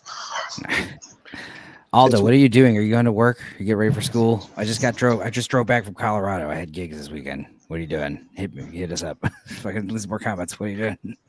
Remember the Ryan Reynolds movie was pretty good with his younger self there, Time and Travel. Plus the Jamie Foxx vampire movie, that was good too. That was terrible. Oh my God, Chris. I've heard. Shit was fun. Dude, I've heard the exact same for both of you guys. Like, it's awesome or it fucking sucks balls. I've heard no middle ground. No middle. Me and Chris don't do middle ground. He either loves things or he hates them. I either love things or I hate them. I feel like I'm gonna hate that movie. I feel like I'm not gonna enjoy it. I feel like I'm gonna have to watch it because I want to watch all these vampire movies for research. You guys have fucking seen Love, Death, and Robots. The animation is fucking Love, Death, and Robots was really good. That was really good. Here's the problem with Netflix is that they have no faith in their ongoing shows, and they wind up they kill them off. They can't get an audience for a show built up, so they get rid of the show. Like they had a really good one, the one with the little girl that was from the It movies, and she can do telekinesis, and they did that and they left it on a fucking cliffhanger. So they get people invested in these shows and then they cancel them. It's crazy. How'd you guys feel about the Gray Man? Just like that. I thought it was pretty good. Yeah, I thought it was pretty good. I liked it. Oh, and it's announced Red Notice too. Red Notice was kind of like it was average, but it wasn't terrible. I can't stand The Rock. I can't. If The Rock is in something, I'm pretty much not going to watch it. Yeah. No. We were talking about it on our Hard Target we watched, where it's like, him and Jean-Claude Van Damme. It's just like, it's just so bad. You did a Hard Target rewatch? Oh man, I love Hard Target. Me and my cousin watched it randomly, and he's like fucking falling asleep during it. It's hilarious, dude. I know. The shit flowing up. I love Hard Target. I love Hard Target. He ate like a weed brownie or something, and then like there's like explosion, like the house is exploding, and like he's like snoring, and I'm like, dude, wake up! What's going on? Lance Henriksen chews the scenery in that fucking movie. He does. Yeah, but the point is, like, with The Rock, it's like, dude, it's bad enough that you always insist you play heroes and these straight protagonist characters who never lose, but then we meet you in real life and find out you're an asshole. And that's even worse. You're not even like the people you play, Yeah. Fucking dick. Now, after Yellow Jackets, I have to check out because it apparently broke records, but everybody's on the fence about Wednesday, but it is Netflix's most watched ever fucking show. I ain't watching that. All I needed to know about that was that Amber loved it. So I'm like, that's going to be trash. Everybody says Jenna Ortega is good. So, I haven't seen it, but I think I think she is like Zendaya 2.0. She's very overrated. She is very overrated. If you like, I can't believe she garners more attention in the new Scream movies, the new Scream reboots, than the chick that plays the older sister, who is not only stunning, but she's just a great fucking actress. Go ahead. No, like Drake said, that the fucking Japanese horror movie or show, All of Us Are Dead. That was good too. The whole fucking thing, and the zombie thing inside the high school, that was really good.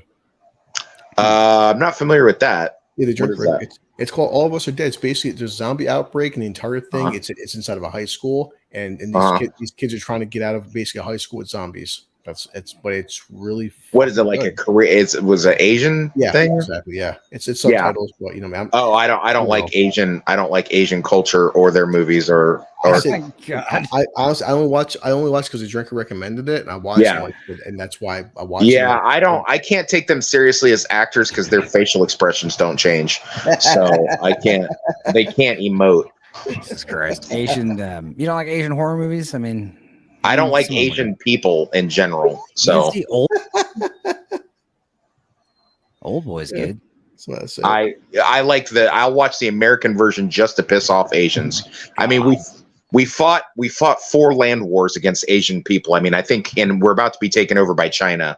So I really think you guys need to get on board with me on this. But that's fine. Well, yeah. I mean, when it inevitably comes to war with China, maybe I'll see. Yeah. The only good thing I can say about our future Chinese overlords is that they're not going to tolerate any this fucking trans bullshit or fucking all this weirdo shit that's going on. They're gonna nip that shit in the bud. Last open Martin just said drinker. I liked all 3 seasons of Castlevania. I was a fan of. I like those. So, is that more Netflix shit? Yeah. Yeah, you can quickly I mean, with net. We're not watching Netflix stuff. It's all bad. I didn't know what Netflix was until 2013 when I came home from Iraq, and then I went straight to prison. Yeah. And then I got out of prison in 2020, and I binged some Netflix, and I'm like, why are all these shows canceled immediately? And I got into Cobra Kai, and that's the only thing that was like consistent. And I seen, my son got me to watch Squid Games, and then I watched Midnight Mass, and the couple of things that I've agreed with you on with that, but I just can't justify watching that. And it's just, and Disney Plus, same thing. I'm not gonna pay for that shit. I'll catch something here and there, but I mean, I get that the Drinker recommends it, but you know what? There's a lot of stuff Drinker recommends, like Andor. I'm not watching it. I don't care. He can do as many videos about the lighthouse as he wants to. I'm not watching that. I don't care. It looks stupid. I don't care for art house bullshit, and I don't care for non-Jedi. I don't care for non-Jedi fucking Star Wars shit. I don't really care about the Jedi Star Wars shit at this point either. So I'm not paying for Disney Plus. That's the thing about Andor. Andor was too little, too late, because it's like if they had done it a few years earlier, I probably would have checked it out. But at this point, it's like I just don't care. I don't care about the superhero stuff. I just don't care about the Star Wars stuff. So I'm using my cousin's account for Disney Plus. Me and my son just finished Punisher season 1, and I fucking love John Bernthal, and I'm so scared what they're gonna do to him coming up. Like, fuck. Yeah. Sundown. I recommend that one. That was fun. That was a good little. Boy, you are campaigning. You are campaigning hard for this Sundown thing. just circling back. You know what's funny? On my phone, you both are frozen. I can hear you and talk, but you're both frozen. So Chris has his hand up in the air. Oh, yeah. So it's just like you've been stuck that way for the last 15 minutes. Dude, have you guys seen that guy, that Indian dude who has his hand up for like years and years? He put his hand up like this for years, and it's like his hand became like atrophied and all tiny and shriveled up. Yeah, he's like a holy man, and his thing is he held his hand up like this for like fucking decades or something, and now his hand became like a shriveled up little. Oh, well, since we're mentioning different apps and stuff, so Wes, I tagged you with recently with because it seems like even everyone on Drinkers Open Bar would talk about Taylor Sheridan and Paramount Plus, but you've seen the fucking clip of that new Zoe Saldana show, and I'm like, well, I mean, Zoe's a badass woman. She's it looks. I mean, it's Taylor Sheridan. So I'll give it the benefit of the doubt, but looks a little too girl boss stuff for me. I don't take her. I did like her in Losers. I thought she was good in that. That's actually one of my. That's got to be a rewatch at some point. That's a fucking great movie. Did you say Losers? That's a good movie. It's a fucking great movie. But I don't take her seriously. She's 90 pounds, and I don't know, man. I can't get behind that, because I know that it's all it's all fake shit, because there's no female, shooters over there. They do analyst jobs and stuff. They don't do fucking shooter jobs. So I don't know, man. But it's Taylor Sheridan. So I'll give it the benefit of the doubt. I feel like whenever you watch Extraction 2 and stuff, that's how Extraction 2. It's like John Wick 4. Extraction 2 has a fucking kick-ass female character. And I'm watching all the fight scenes. All her fight scenes are choreographed about her. She's using the environment, using her agility. She's getting her ass kicked against big fucking dudes.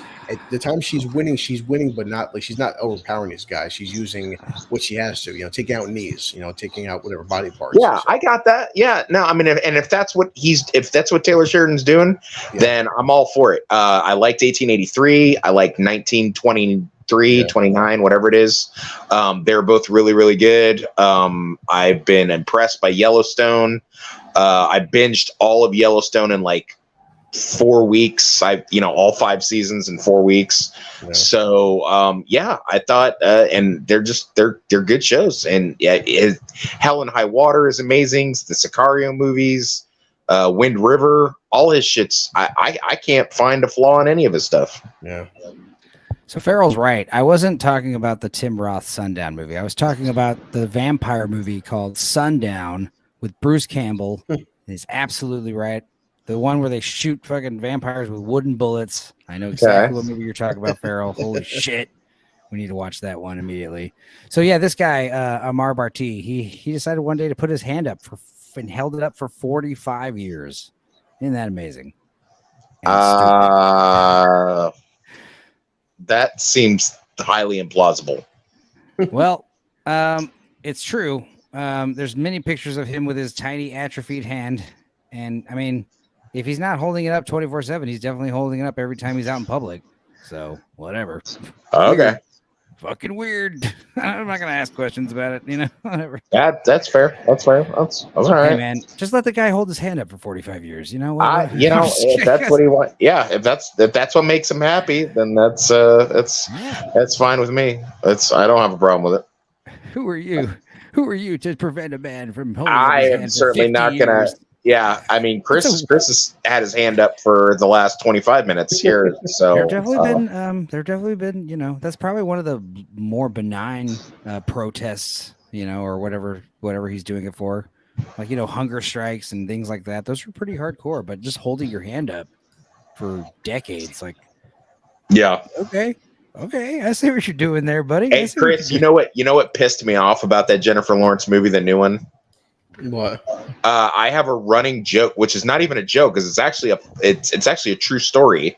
When I was a little kid, that Hall & Oates song "Maneater" would come on, and I would get scared because I thought it was about a big fat lady with fangs that was eating people. Oh yeah. And I even put that in my book. And so now, oh God. Now, because of that movie and because that stupid little twerp saying, he's like, oh, this song's scary. And then later he sings the song for her and they play the song when she's naked and beating the shit out of those kids. Yep. I'm like, well, fuck. And, mine's actually true. They just did it for the movie. And now they basically stolen my thunder on that. So, yeah. Also, Letterkenny. I've been binge watching Letterkenny.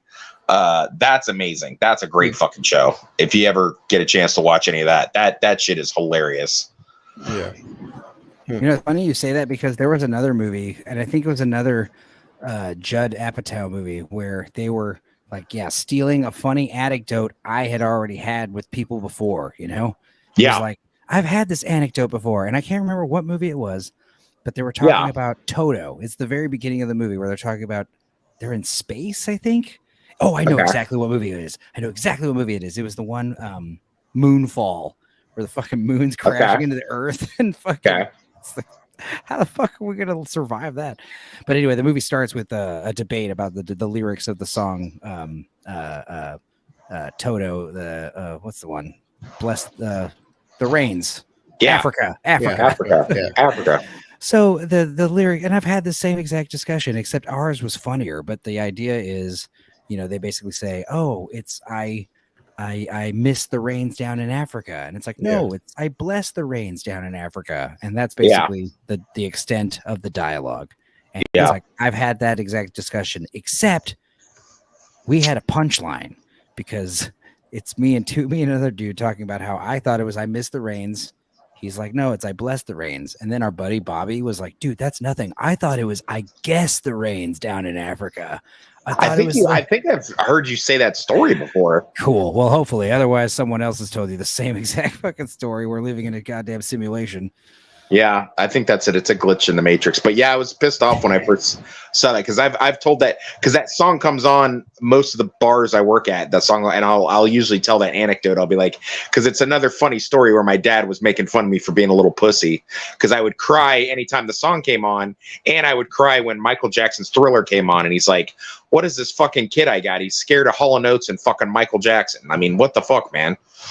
So. Lord Toxic, your name is so perfect. God damn it. Yeah. It is. All right, guys. Well, I'm signing off because I actually have a life and I have things to do today. No, I know. So appreciate you guys. Welcome back from Colorado. And Thanks, hey, hurry up and finish the Yellow Jackets there, Chris. Yeah, I will. Yeah.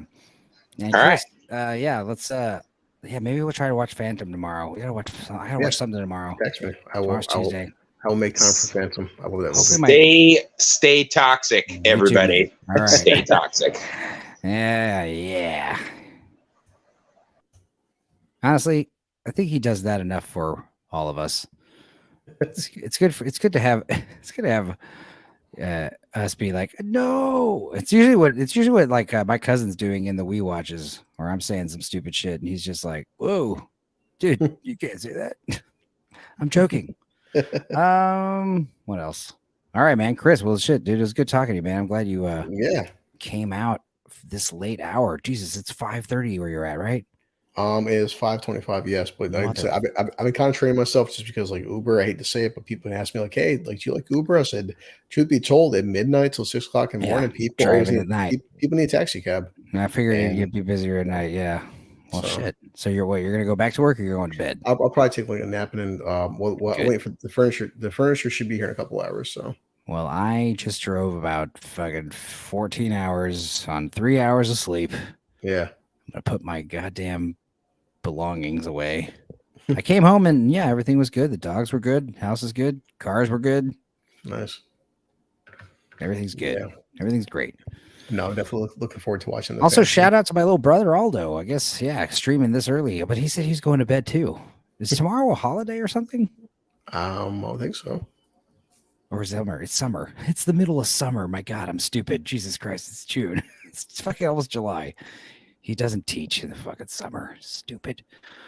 Aldo, call me tomorrow. What else is going? Chris, yeah, you down to do this Yellow Jacket stream next Monday, and I assume 100%. We'll probably talk about the fucking dial of dysentery or whatever the hell you want to call it. Yeah, so I'll try to watch it too. Tomorrow's my Jennifer Lawrence video, but no, definitely I'm gonna see Indiana Jones because that was so soon. I'm hoping I can get like 10,000 views because we all know it's gonna be fucking awful, and it's like it could be, it could be. Does Hollywood know no mercy? Must they just give us a moment? It's like $300 million on this fucking movie, dude. Like we're still recuperating from The Flash. It's like Jesus Christ. It's just it's fucking truly disgusting, man. Like this, like how many box office bombs for you fuckers learn? It's like because 4 fucking assholes on Twitter with blue hair and fucking like 5 jelly rolls and their guts hanging out. They're not the majority of America, and your box office is showing it. It's like why did I choose to hang out with YouTubers and talk about movies? This means I am like obligated to like go see this shit. You know what I mean? Like it's like, why did I do this to myself? Well, you know what? You're flat. You should do a fucking like Flash style video, except for Indiana Jones. Like, stop. Well, I know how to do. The thing is, I'm joking. I know exactly why we do it because it's fun to laugh. It's fun to have these fun discussions. And Jesus Christ, wouldn't it be fun if we all came back Monday and it's like, honestly, I like the Indiana Jones movie. I know it's not going to happen, but it's fun to think of another world, another time. I'm bringing the entire fucking Gatorade bottle full of Jack for that fucking theater. I'm not watching that shit sober. How do you even remember like what happens in these movies when you like make your reviews? I'm mastering my craft.